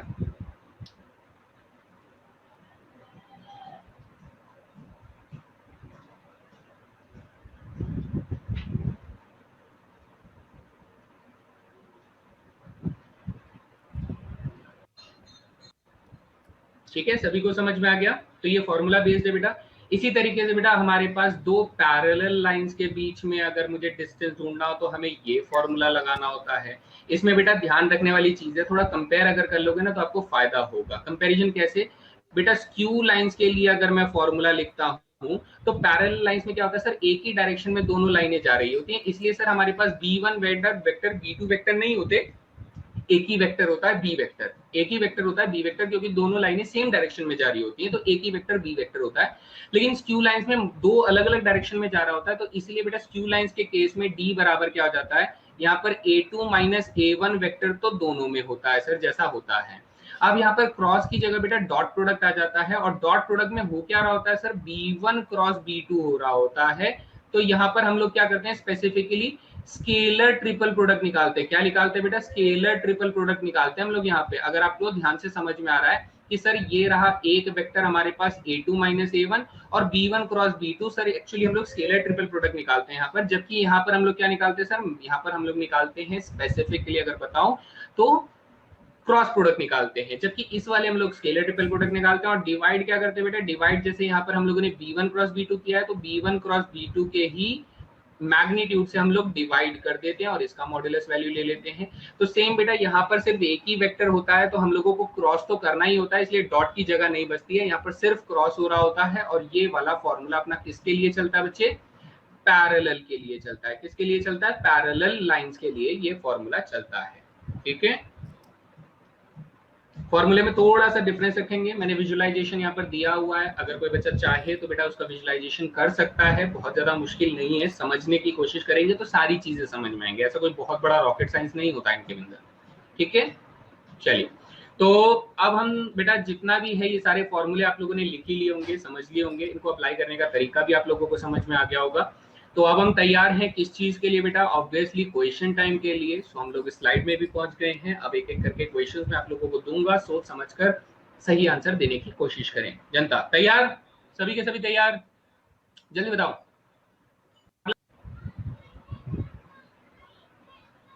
तो छूट गया, चलिए देख लेंगे, अभी क्विक रिवीजन देख लेंगे फटाफट, इस क्वेश्चन के बाद क्विक रिवीजन देख लेंगे।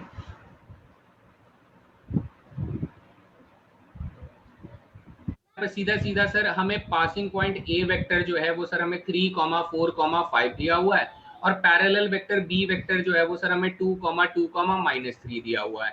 तो अगर मैं जानता हूं कि सर वेक्टर इक्वेशन और लाइन जो होती है वो ए आर वेक्टर बराबर A vector plus lambda B vector होता है, तो बस अपना आंसर ये रहा ऑप्शन नंबर 1। इसमें क्या ही गलत होना था, क्या ही गलत होता है? अनुपम सिंह बस्सी को जानते हो, क्या ही गलत होता है ना? चलिए, A vector plus lambda B vector था, तो बेटा ए वेक्टर ये रहा, बी वेक्टर ये रहा, इसको लैम्डा टाइम्स लिख देंगे तो ऑप्शन नंबर ए अपना बिल्कुल सही हो जाएगा। बिल्कुल क्लियर है, ठीक है। First option. चलिए, एक चीज आपको यहीं से क्लियर हो जाएंगी, है ना, यहीं से आराम से क्लियर हो जाएगा। हमने कहा sir equation of line in vector form and Cartesian form, तो सबसे पहले हम लोगों ने कहा सर आर वेक्टर जो होता है वो A vector plus lambda B vector के बराबर होता है, ये हम लोगों ने पढ़ा।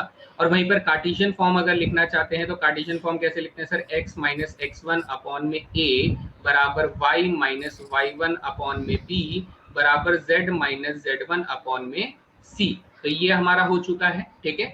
दूसरे नंबर पे सर 2 पॉइंट फॉर्म में हम लोगों ने क्या सीखा सर? 2 पॉइंट फॉर्म में हम लोगों ने ये सीखा कि आर वेक्टर जो है वो हमारे पास a1 vector plus lambda times of a2 minus a1 vector से बनता है। जनरली हम लोग वेक्टर इक्वेशन को यूज नहीं करते हैं इक्वेशन लाइन बनाने के लिए। या फिर हम लोग क्या कर सकते हैं sir? x minus x1 upon में x2 माइनस x1 कर देंगे बराबर y माइनस y1 अपॉन में बेटा y2 माइनस y1 कर देंगे बराबर z माइनस z1 अपॉन में z2 माइनस z1 कर देंगे। सो ये हमारा 2 पॉइंट फॉर्म हो जाता है। थर्ड बेटा एंगल बिटवीन टू लाइंस में हम लोगों ने क्या देखा कि सर कोसाइन थीटा जो होता है वो हमारा मॉड्यूलस वैल्यू के अंदर बेटा b1 vector dot b2 vector divided by mod b1 vector into mod b2 vector हम लोगों ने पढ़ा, ठीक है। नेक्स्ट है shortest distance between two skew lines का फॉर्मूला हम लोगों ने क्या देखा सर? d बराबर हम लोगों ने देखा कि sir a2 minus a1 vector को मुझे डॉट प्रोडक्ट करना है b1 क्रॉस b2 वेक्टर के साथ, और इसको मुझे डिवाइड करना है b1 क्रॉस b2 वेक्टर के मॉड्यूलस से, और फिर यहाँ पर मॉड्यूलस आ जाएगा। और पांचवा बेटा डिस्टेंस बिटवीन पैरेलल लाइंस में फॉर्मूला क्या पड़ा कि d बराबर हमारे पास क्या हो जाएगा sir? a2 minus a1 vector का क्रॉस प्रोडक्ट करने का है b वेक्टर से, फिर इसका मैग्नीट्यूड निकालना और इसके मैग्नीट्यूड को बेटा किससे डिवाइड करना है? मैग्नीट्यूड b से डिवाइड करना है। So this will be the fifth formula. So all these stuffs have been taught in the class, और ये कुछ फॉर्मूला स्ट्रक्चर में है, कुछ समझने की चीज है, कब पैरेलल होगा कब परपेंडिकुलर होगा, ये सारी चीजें आप लोगों को थोड़ा ध्यान रखते हुए क्वेश्चंस करना है। इज दैट क्लियर बेटा? एक कंप्लीट रिवीजन मैंने यहाँ पर दे दिया है जो आज की क्लास में होना चाहिए था, और फिर इसके साथ हम लोग अब सेकंड क्वेश्चन की तरफ चल रहे हैं, ठीक है। सो ये रहा बच्चा लोग आपके सामने स्क्रीन पर सेकंड क्वेश्चन। ये कह रहा है हमें कार्टेशियन इक्वेशन बताइए, ठीक है। हाँ बेटा होल मॉड भी ले सकते हैं क्योंकि दोनों तरफ मैग्नीट्यूड ले रहे हो तो पॉजिटिव आएगा, टेंशन नहीं लेना है, ठीक है। Find the Cartesian equation of the line which is drawn in the direction of this and it passes through a point whose position vector is this. फिर से हलवा सवाल है, मुझे लगा थोड़ा मुश्किल क्वेश्चन है, तो बेटा ये हलवा समझकर खा लो, कोई प्रॉब्लम नहीं होगी। 30 सेकंड्स फिर से दिए जाते हैं आप लोगों को।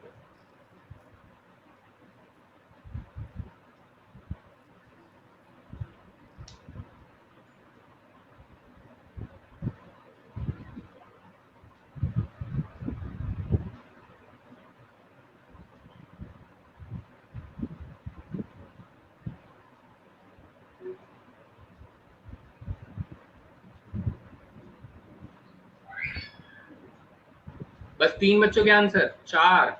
और पोजीशन वेक्टर दिया है, यानी जो पासिंग पॉइंट दिया है वो पासिंग पॉइंट कितना दिया है सर? 2, -1, 4 दिया है, और जो पैरेलल वेक्टर है, क्योंकि डायरेक्शन बताने वाला जो वेक्टर है बेटा, वो डायरेक्शन बताने वाला वेक्टर बी वेक्टर है, यानी 1,1,-2 दिया है।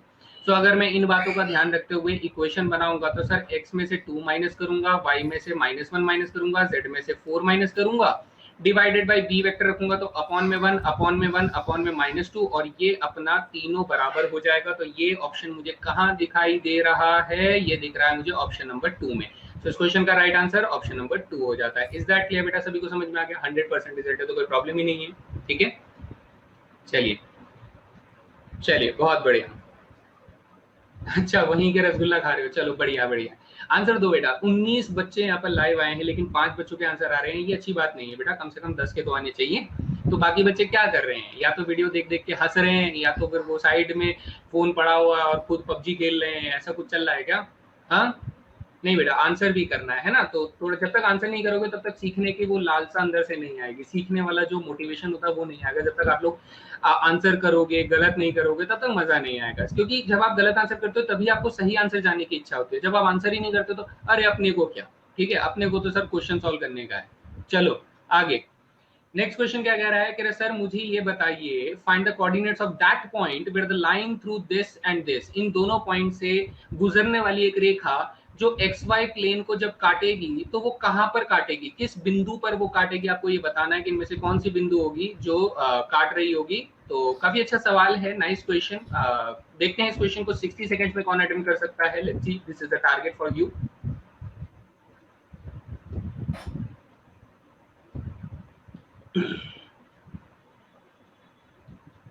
ठीक है, मैं आपको थोड़ा सा डायग्रामेटिक अप्रोच के साथ समझा। हो गया, ये अपना y हो गया, तो ये अपना क्या हो गया बेटा? एक्स वाई प्लेन हो गया। This is known as X Y plane. अब ये कह रहा है कि सर एक रेखा जो है, वो रेखा क्या कर रही है सर? वो ऐसे करके गुजर रही है और वो काटती हुई जा रही है बेटा। किसको? इस प्लेन को यूं करके काटती हुई जा रही है। तो अगर वो काटती हुई जा रही है तो उसने प्लेन को कहां पर काटा? मुझे ये वाला बिंदु चाहिए बेटा, मुझे ये वाला बिंदु चाहिए। इसने इस प्लेन को कहां पर काटा? तो 4-5 सेकंड बच रहे हैं इस क्वेश्चन को आंसर करने के लिए। काफी आसानी से आप लोग आंसर कर सकते हैं। ठीक है, दिस इज डायग्रामेटिक अप्रोच जो मुझे आप लोगों को समझाना था। इस तरीके से ये डायग्राम बनना चाहिए अंडरस्टैंडिंग के लिए। सो 80-20 का रेशियो यहाँ पर आया है, काफी अच्छा है। काफी बच्चों ने आंसर दे दिया भाई, ये तो बहुत बढ़िया है, कमाल है, जनता बहुत स्मार्ट है। ठीक है, क्वेश्चन नहीं समझ में आया कार्तिक? अभी समझ में आया बेटा, डायग्राम के बाद, डायग्राम के बाद क्वेश्चन समझ में आया। इसने कहा सर ये जो लाइन है, अच्छा ध्यान से सुनो मेरी बात, ये जो लाइन है, ये लाइन बेटा ए बिंदु से भी पास हो रही है, ये बी बिंदु से भी पास हो रही है। तो ये कह रहा है ये जो ए और बी बिंदु से पास होने वाली लाइन है, इसने जब इस एक्स वाई प्लेन को काटा, जब इसने एक्स वाई प्लेन से गुजरा, तो ये एक्स वाई प्लेन पे कौन से बिंदु पर जाके इसने इंटरसेक्ट किया? ठीक है, कौन से बिंदु पे जाके इसने इंटरसेक्ट किया, मुझे वो वाला बिंदु यहाँ पर बताना है। तो सर हम लोग क्या करेंगे? हम लोग सबसे पहले इस लाइन की इक्वेशन को ढूंढेंगे। सब लाइन की इक्वेशन को ढूंढेंगे तो लाइन की इक्वेशन क्या हो जाएगी सर? एक्स में से 3 माइनस किए, y में से बेटा 4 माइनस किए, z में से बेटा 1 माइनस किए। ठीक है, और डिवाइडेड बाय बेटा क्या करेंगे? x2 माइनस x1, यानी 5 में से 3 माइनस किए तो 2 आ गए, 1 में से 4 माइनस किए तो -3 आ गए, और 6 में से 1 माइनस किए तो बेटा 5 आ गए। याद हो गया? समझ में आ गई बात? अब बेटा कोई भी पॉइंट अगर एक्स वाई प्लेन में है तो उसका जेड एक्सिस 0 होना चाहिए, जैसा कि आप लोग ऑप्शंस में देख रहे हो कि सर जेड एक्सिस उसका 0 होना चाहिए। अगर उसका जेड एक्सिस 0 है तो बेटा क्यों ना मैं जेड की वैल्यू 0 रख दूं, क्यों ना मैं z की वैल्यू 0 रख दूं। तो z की वैल्यू 0 रखते ही ये जो ये वाला रेशियो आप लोग देख रहे हो, ये x माइनस 3 अपॉन में जो 2 देख रहे हो, ये बेटा ये 0 रख देने पर -1/5 के बराबर आ जाएगा। और फिर आप बोलोगे कि सर ये जो y माइनस 4 अपॉन में -3 है, y माइनस 4 अपॉन में -3 है, इधर 0 रख देने पर ये भी -1/5 के बराबर आ जाएगा, है ना। तो यहां से आप क्या करेंगे सर? इधर सॉल्व किया तो -5 या 15, तो बेटा x की वैल्यू आप लोगों के पास 13/5 आ जाएगी। इसे सॉल्व करेंगे तो बेटा 4 3 हो जाएगा, 5 के 20, तो बेटा y की वैल्यू आप लोगों के पास 23/5 आ जाएगी। तो हमारा जो पॉइंट रहेगा x, जो भी हमसे मांगा जा रहा है एक्स वाई प्लेन में, वो 13/5 हो जाएगा और 23/5 हो जाएगा, और z की वैल्यू तो आप लोगों ने 0 ही ली थी, तो अपना आंसर ऑप्शन नंबर 3 हो जाएगा। बताइए क्लियर हुआ? सिर्फ अंडरस्टैंडिंग के बेस पे था ये क्वेश्चन, मुश्किल तो बिल्कुल नहीं था, लेकिन ये अंडरस्टैंडिंग कितनी रखते हैं आप लोग, कितने अच्छे से इस चीज को समझते हैं। ठीक है, कितना आप बेटर तरीके से अप्रोच कर सकते हैं इस क्वेश्चन को, बस वही है इस क्वेश्चन की खूबसूरती। बाकी तो इस क्वेश्चन में कुछ भी नहीं है। अगर आप इस क्वेश्चन को एक बार अच्छे से सॉल्व कर लेते हैं तो दोबारा कभी इसको करने की जरूरत ही नहीं पड़ेगी। अगर किसी को कोई बात अभी भी नहीं समझ में आई है तो प्लीज बताएंगे।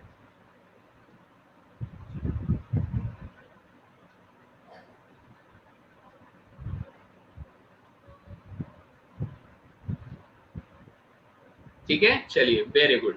सो कोई डाउट नहीं है। मैं फिर से एक बार क्विक रिवीजन दे देता हूं कि सर हमने इन दोनों पॉइंट से पहले इक्वेशन ऑफ लाइन को बना लिया।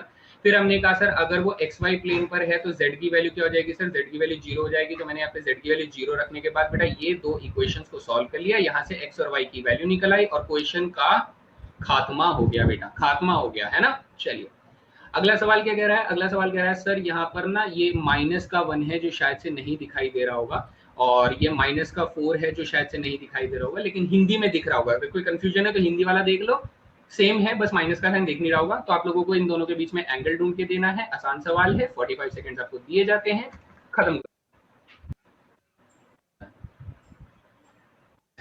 चलिए, तो सर हमें दोनों लाइंस के बीच में एंगल ढूंढने का है। तो सर पहली वाली लाइन में से हम लोग अगर यहाँ पर B1 वेक्टर अगर मैं ढूंढ लेता हूँ तो B1 वेक्टर कितना हो जाएगा सर, 3 हो जाएगा, सॉरी 3 5 4 हो जाएगा। कितना हो जाएगा बच्चा लोग, 3 हो जाएगा, 5 हो जाएगा, 4 हो जाएगा। फिर उसके बाद B2 वेक्टर अगर मैं ढूंढता हूँ तो B2 वेक्टर कितना हो जाएगा सर, 1,1,2 हो जाएगा। अगर मैं इन दोनों के बीच में एंगल ही ढूंढना चाहता हूं तो कोसाइन थीटा का फॉर्मूला हो जाएगा b1 dot b2 vector divided by modulus of b1 vector into modulus of b2 vector का होल मॉडुलस हम लोग यूज करते हैं। तो b1 डॉट b2 कितना हो जाएगा, 3 + 5 + 8 हो जाएगा, डिवाइडेड बाय बेटा कितना हो जाएगा, इसका मैग्नीट्यूड हो जाएगा 25 + 25 √50 हो जाएगा। √50 बेटा 5√2 के बराबर होता है। इनटू में इसका हो जाएगा बेटा 2 4 और 2 √6 हो जाएगा। कितना हो जाएगा, √6 हो जाएगा। और इसका मॉडुलस वैल्यू, तो मॉडुलस वैल्यू तो मतलब ही नहीं उठता सर। कोसाइन थीटा हमारे पास कितना आ जाता है सर, ये हो जाता है 16 और ये हो जाता है बेटा 5 या 15√3 हो जाता है। कितना हो जाता है बेटा, 15√3 हो जाता है, जहां तक मैं इसको देख पा रहा हूँ। नहीं, गलत मैंने लिखा, 6 दूनी 12 हो जाएगा, तो 2 बाहर हो जाएगा, 10√3 हो जाएगा। I am sorry for that. ये कितना हो जाएगा, ये 10√3 के बराबर हो जाएगा। अगर मैंने इसे √3 से रेशनलाइजेशन कर दिया, अगर मैंने इसे √3 से रेशनलाइजेशन कर दिया तो बेटा ये 8 बन जाएगा, ये 5 बन जाएगा, और आपको कितना मिलेगा सर, ये 8√3 अपॉन में 15 मिलेगा। So right answer will be option number 4। बताइए सभी को समझ में आया बच्चा लोग, जल्दी से बताइए, इज दैट क्लियर?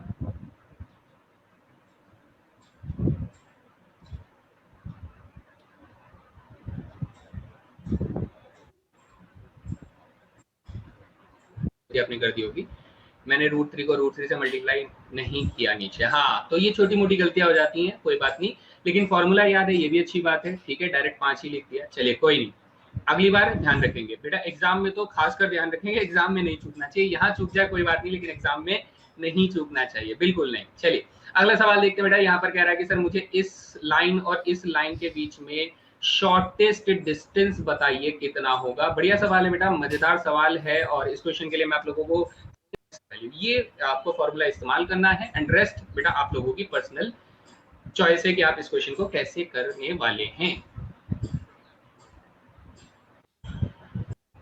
इतनी जल्दी आंसर कैसे निकाल देते हो? ठीक है, चलिए चलिए, तो यहाँ पर हम लोग इस क्वेश्चन को अब सॉल्व करना शुरू करते हैं कि सर हमें क्या निकालना है। सबसे पहले हमें a1 वेक्टर निकालना है। तो a1 वेक्टर कितना दे रहा है मुझे, -3 6,0 दे रहा है बेटा, जैसा मैं देख पा रहा हूँ। a2 वेक्टर भी लिख लेते हैं सर। a2 वेक्टर कितना दे रहा है, -2 0 और 7 दे रहा है, -2 0 और 7 दे रहा है। फिर मैं b1 वेक्टर और b2 वेक्टर को यहाँ पर ऐसे लिख लेता हूँ कि सर ये b1 वेक्टर जो है हमें कितना दे रहा है, b1 वेक्टर -4,3,2 दे रहा है, और b2 वेक्टर अगर मैं निकालता हूँ तो ये कितना दे रहा है बेटा, -4,1,1 दे रहा है। तो यहाँ से हम लोग क्या कर देंगे सर, यहाँ से हम लोग b1 क्रॉस b2 निकाल लेते हैं, b1 क्रॉस b2 वेक्टर निकाल लेते हैं। तो ये हो जाएगा 3 1 जा 3 -2 बेटा 1 हो जाएगा, -4 + 8, -4 + 8 बेटा +4 हो जाएगा, तो ये -4 हो जाएगा। कॉमा यहाँ पर बेटा -4 + 12, -4 + 12 अगर करूंगा तो बेटा +8 आ जाएगा। सो this will be the direction ratios of the b1 cross b2। ठीक है, अब ध्यान से सुनेंगे, अब ध्यान से सुनेंगे सर a2 माइनस ए1 भी निकाल लेते हैं। a2 माइनस ए1 वेक्टर अगर मैं निकालूंगा तो बेटा क्या हो जाएगा, -2 + 3 बेटा 1 हो जाएगा, 0 - 6 बेटा माइनस के 6 हो जाएगा, और 7 - 0 बेटा 7 हो जाएगा। तो मुझे इन शॉर्ट क्या करना है, मुझे इन शॉर्ट ये वाले वेक्टर को इस वाले वेक्टर के साथ डॉट प्रोडक्ट करना है, तो अपना डी आना शुरू हो जाएगा। So let's start finding the value of D. तो इन दोनों का डॉट प्रोडक्ट कितना हो जाएगा, 1 × 1 = 1 हो जाएगा, 6 × 4 = 24 हो जाएगा, 7 × 4 = 7 × 8 = 56 हो जाएगा, और डिवाइडेड बाय बेटा इसका मैग्नीट्यूड कितना हो जाएगा, 1 का स्क्वायर 1, 4 का स्क्वायर 16, 8 का स्क्वायर बेटा 64। तो इसका मॉड्यूलस वैल्यू आप ले लेंगे तो आप कहेंगे सर ऊपर आ जाएगा 81, नीचे आ जाएगा 9, तो आंसर आ जाएगा 9। So option number 3 is the correct answer. बताइए सभी को समझ में आया?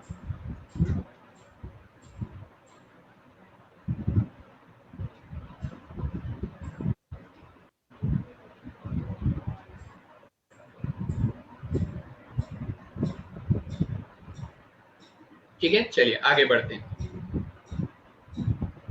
आंसर ज्यादा बच्चों के आए नहीं, काफी महंगा पड़ गया ये सवाल बच्चों को कि सर ये थोड़ा प्रैक्टिस करना पड़ेगा, है ना, कुछ प्रैक्टिस की जरूरत है ना सवाल के लिए। चलिए आगे बढ़ते हैं। अगला सवाल क्या कह रहा है, ये कह रहा है सर मुझे वो इक्वेशन और लाइन बताइए जो इस और इस पॉइंट से पास कर रही है। हलवा सवाल है बेटा, खा जाओ, खा जाओ इस क्वेश्चन को। आप लोगों को मैक्सिमम 45 सेकंड मिल रहे हैं, जल्दी। तो बेटा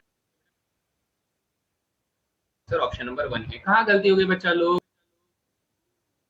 में से पहला पॉइंट 2 माइनस हो जाएगा, y में से पहला पॉइंट यानी +3 हो जाएगा, z में से पहला पॉइंट यानी -1 हो जाएगा, फिर अपॉन में बेटा x2 - x1 यानी इस पॉइंट से इस पॉइंट को माइनस कर दो, यानी 3 - 2 बेटा 1 हो जाएगा, -4 - 3 यानी कि बेटा -1 हो जाएगा, और -5 - 1 बेटा -6 हो जाएगा। और अगर मैं ऑप्शंस को ध्यान से देखूं तो मेरा ऑप्शन नंबर 1 बेटा यही पॉइंट को एक्सप्रेस कर रहा है। सो आंसर ऑप्शन नंबर 1 है। कहाँ गलती हो गई बच्चा लोग, कहाँ गलती हो गई? ये तो काफी आसान सवाल था, ये तो हम लोग बार बार कर चुके हैं। पिछले क्वेश्चन में भी हम लोगों ने क्वेश्चन ऑफ लाइन बनाया था 2 पॉइंट से। तो ऐसे क्वेश्चन को गलत करना बेटा अब तो आप लोगों के लिए पाप है, पाप। ठीक है, तो भैया ये पाप मत करो, और क्वेश्चंस को ध्यान से देखो, सॉल्व करो, जो बताया गया वैसे सॉल्व करो। देखो बेटा मैं कुछ नहीं कर रहा हूँ, मैं सिर्फ एक ही लाइन में आंसर को लिखने की कोशिश कर रहा हूँ। सो कुछ तो होगा जो मैंने आपको बताया है और मैं उसी चीज को अप्लाई कर रहा हूँ। ठीक है, जैसे शिवम कुमार यहाँ पर अप्लाई कर रहे हैं। सर टाइम सभी लोग का डिक्रीज क्यों हो रहा है? डिक्रीज माने क्या बोलना चाहते हो? सबका टाइम कम लग रहा है आंसर करने में। यहाँ पर कितने बच्चों ने आंसर किया? 8 सेकंड, फिर 15 सेकंड, 30 सेकंड, 30 सेकंड, 33 सेकंड। नहीं ठीक तो टाइम लिया बेटा, 30 सेकंड इनफ है। ठीक है, चलिए अगला सवाल देखते हैं। यहाँ पर ये कह रहा है कि सर मुझे P is a point on the line segment joining the points this and this. ये इन दोनों लाइन को ज्वाइन करने वाली लाइन का एक पॉइंट है। ये कह रहा है यदि x कोऑर्डिनेट है जो P का है वो 5 है, अगर P का x कोऑर्डिनेट 5 है तो इसका y कोऑर्डिनेट कितना होगा? तो बेटा अगर आप समझ गए हैं तो ये क्वेश्चन होने वाला है, और अगर नहीं समझे तो बेटा ऑब्वियसली समय लगाएंगे, लेकिन हो तो फिर भी जाएगा। मिलता है आप लोगों को 60 सेकंड मिलता है। चलिए लग जाइए बेटा, ये क्वेश्चन मुझे आंसर चाहिए। तो आज अब साबित हो जाएगा कि अगर ये क्वेश्चन आप कर गए तो इसका मतलब आपका एनडीए नहीं रुकने वाला है। You are smart enough to crack NDA. चलिए टारगेट दिया जा रहा है बेटा, प्रूव करो अपने आप को कि सर हम एनडीए के काबिल हैं।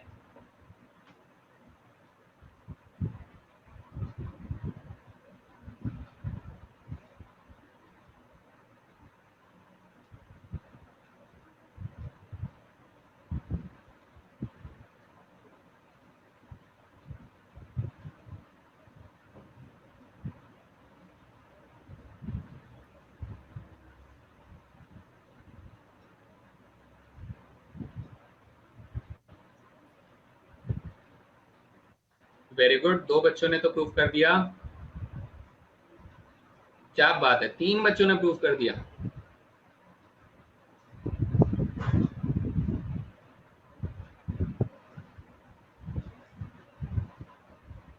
ओके, समय समाप्त। तो अब देखते हैं बेटा इस क्वेश्चन को क्या करना है, कैसे करना है। सर बहुत आसान सवाल था बेटा, 2 पॉइंट्स की मदद से, ये जो पॉइंट और ये जो पॉइंट दिया गया, इन दोनों पॉइंट्स की मदद से मैं सबसे पहले मैं इक्वेशन ऑफ लाइन बना कर दूंगा बेटा।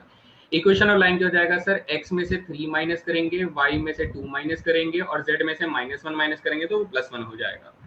Divided by sir x2 - x1 यानी 6 में से 3 माइनस करेंगे तो 3 हो जाएगा, -4 में से 2 माइनस करेंगे तो बेटा -6 हो जाएगा, और -2 में से माइनस का एक माइनस करेंगे तो माइनस के एक हो जाएगा। सो ये अपना हो जाएगा सर इक्वेशन ऑफ लाइन।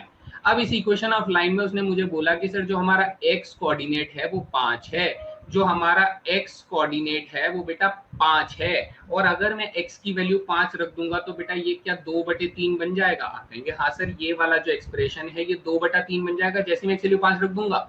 तो बेटा x की वैल्यू 5 रखने के बाद मुझे y की वैल्यू मांगी गई है, तो मुझे y की वैल्यू मैं निकाल दूंगा कि सर 2/3 जो होगा वो y माइनस 2 अपॉन में माइनस 6 के बराबर हो जाएगा। यानी ये हो गया बेटा 3 2 जा 6 हो जाएगा, तो y माइनस 2 बराबर माइनस 4 है, तो y बराबर बेटा माइनस के 2 आ जाएगा आफ्टर सिंप्लीफिकेशन, और मेरा आंसर क्या हो जाएगा सर? ऑप्शन नंबर 4 हो जाएगा। बताओ, खाना हलवा क्वेश्चन, 2 स्टेप्स के अंदर आंसर लिखा बेटा। और क्या चाहते हो, और क्या चाहते हो एनडीए से? 2 स्टेप्स वाले क्वेश्चन, ऐसे सवालों को अगर नहीं कर पाएंगे तो फिर क्या फायदा होगा बेटा? कोई फायदा नहीं है, आपको थोड़ा और जोर लगाना होगा है। बस 4 बच्चों के आंसर आए हैं, जिसमें से 3 बच्चों के आंसर सही है, 1 के गलत हैं। बाकी बच्चे तो बिल्कुल घर छोड़ के भाग गए कि सर हमें नहीं पढ़नी, इतनी मुश्किल चीज हमें पढ़नी ही नहीं है ना? ऐसा ही कुछ चल रहा है क्या दिमाग में? आंसर करना है बेटा, थोड़ा आंसर नहीं करोगे तो कोई फायदा नहीं है। आप में से धीरे धीरे आंसर करना स्टार्ट करोगे तभी तो कॉन्फिडेंस आएगा कि सर गलती हो रही है लेकिन कर तो रहा हूँ, कोशिश तो कर रहा हूँ। वो कोशिश नहीं हारनी बेटा, ठीक है? चलिए अगला सवाल, सभी को क्लियर हो गया? किसी को कोई सवाल तो नहीं है? इसने साफ साफ मुझे बोला कि सर एक्स कोऑर्डिनेट की वैल्यू 5 है, तो मुझे बताइए वाई कोऑर्डिनेट की वैल्यू कितनी है? तो हमने एक्स कोऑर्डिनेट की वैल्यू 5 रख दी, तो उससे अपना 2/3 बन गया, और फिर उसके बाद कंपेयर करके बेटा वाई की वैल्यू दे दी। Very easy question. चलिए नेक्स्ट क्वेश्चन क्या कह रहा है बेटा? नेक्स्ट क्वेश्चन कह रहा है, ये शायद मेरे ख्याल से आखिरी सवाल है। ये कह रहा है सर वो स्ट्रेट लाइन की इक्वेशन बताइए जो एबीसी से पास हो रही है और जो जेड एक्सिस से पैरेलल है। एबीसी से पास हो रही है और जेड एक्सिस से पैरेलल है बेटा। काफी आसान सवाल है, मजेदार सवाल है। अगर आप थोड़ा सा भी एक्स्ट्रा सोचेंगे ना तो आपको हद ही हद बेटा 30 सेकंड्स का 10 सेकंड्स के अंदर आंसर दे सकते हैं। देखो ये बात मेरे को शिवम कुमार प्रूव करके देंगे कि सर 10 सेकंड नहीं, मैं 5 सेकंड में आंसर दूंगा। चलो जल्दी से बताओ इसका सही जवाब क्या होना चाहिए बच्चे लोग?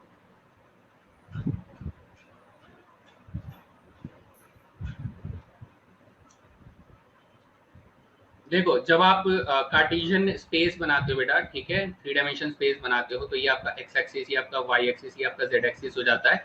तो ये वाली डायरेक्शन बेटा आई कैप की होती है, ये वाली डायरेक्शन जो होती है वो जे कैप की होती है, और ये वाली डायरेक्शन जो होती है वो के कैप की होती है ना? तो इसने कहा सर मेरा पैरेलल टू जेड एक्सिस है। पैरेलल टू जेड एक्सिस है तो मेरा जो पैरेलल वेक्टर होगा, यानी जो लाइन होगी, यानी जो बी वेक्टर होगा वो बेटा पैरेलल टू जेड एक्सिस होगा, यानी उसकी वैल्यू के कैप रही होगी।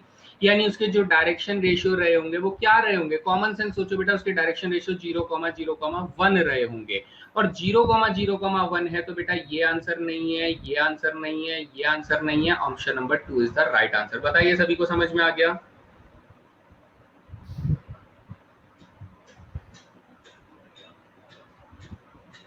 पोल नहीं आया, क्वेश्चन छूट गया।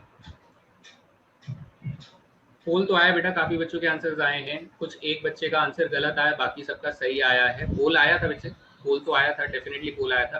3 बच्चों के आंसर सही हैं, एक बच्चे का आंसर गलत है। लेकिन जिनका गलत है बेटा उनको समझ में आ गया कि इस क्वेश्चन को कैसे खत्म करने की कोशिश करनी थी। ठीक है, सभी को समझ में आ गया कि सर अगर मेरा पैरेलल टू जेड एक्सिस है, जेड एक्सिस से पैरेलल है, तो उसके डायरेक्शन रेशियो क्या रहे होंगे? 0,0,1 रहे होंगे, क्योंकि वो सिर्फ जेड एक्सिस की डायरेक्शन में देख रहा है। तो इसलिए सर ये देखो ये 1,0,0 दे रहा है, ये 1,0,0 दे रहा है तो ये गलत हो जाएगा, ये 0,1,0 दे रहा है तो ये गलत हो जाएगा, ये 0,1,1 दे रहा है तो ये भी गलत हो जाएगा। सिर्फ इसमें 0,0,1 हमें ऑप्शन नंबर 2 में मिल रहा है, so this is the right answer. Clear? चलिए तो ये हो गए बेटा हमारे कुछ क्वेश्चंस। अब मैं होमवर्क प्रॉब्लम आप लोगों के साथ शेयर कर देता हूँ फटाफट से। तो ये रहा सबसे पहला क्वेश्चन, जहाँ पर आपको एक दोनों को बीच में एंगल बताने का है, तो 90 degree. So this is your homework question, आपको मालूम है क्या करना है इसके अंदर, है ना?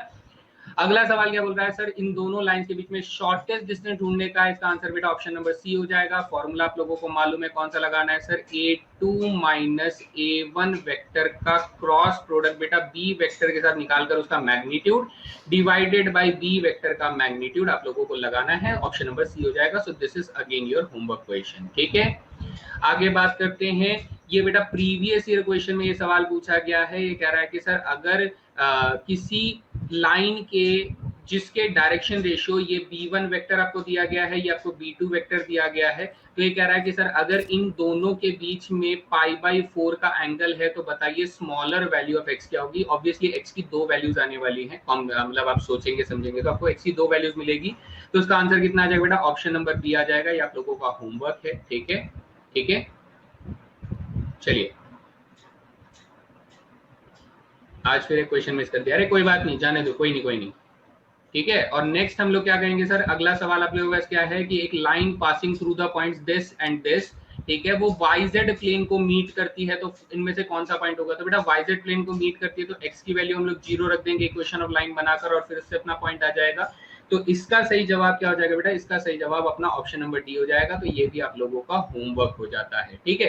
तो ये देखो बेटा, ये प्रीवियस ईयर क्वेश्चंस में लाइन से अच्छे सवाल पूछे जा रहे हैं, और वैसे ही सवाल हम लोगों ने यहाँ पर आपको दिए भी हैं, ठीक है, ठीक है। उनमें से क्वेश्चंस आएंगे, उनके जैसे क्वेश्चंस आएंगे, उनमें से नहीं बेटा, उनके जैसे सवाल आएंगे। ऐसे ऐसे थोड़ी ना, मैं थोड़ी ना यूपीएससी के क्वेश्चन बना रहा हूँ बेटा, है ना, खुद कॉन्सेप्ट लगाओ बेटा, यूपीएससी के क्वेश्चन मैं थोड़ी ना बना रहा हूँ। हाँ, मैं यूपीएससी के क्वेश्चन टाइप को थोड़ा एक्सपेक्टेशन दे सकता हूँ कि हाँ वो ऐसा सवाल पूछ सकता है, वो ऐसे सवाल पूछ सकता है, वो ऐसे घुमाकर सवाल पूछ सकता है। सो ऐसे जो हम लोग बता रहे हैं आप लोगों को, वैसे सवाल पूछे जा सकते हैं, उनसे मिलते जुलते सवाल पूछे जा सकते हैं, ठीक है।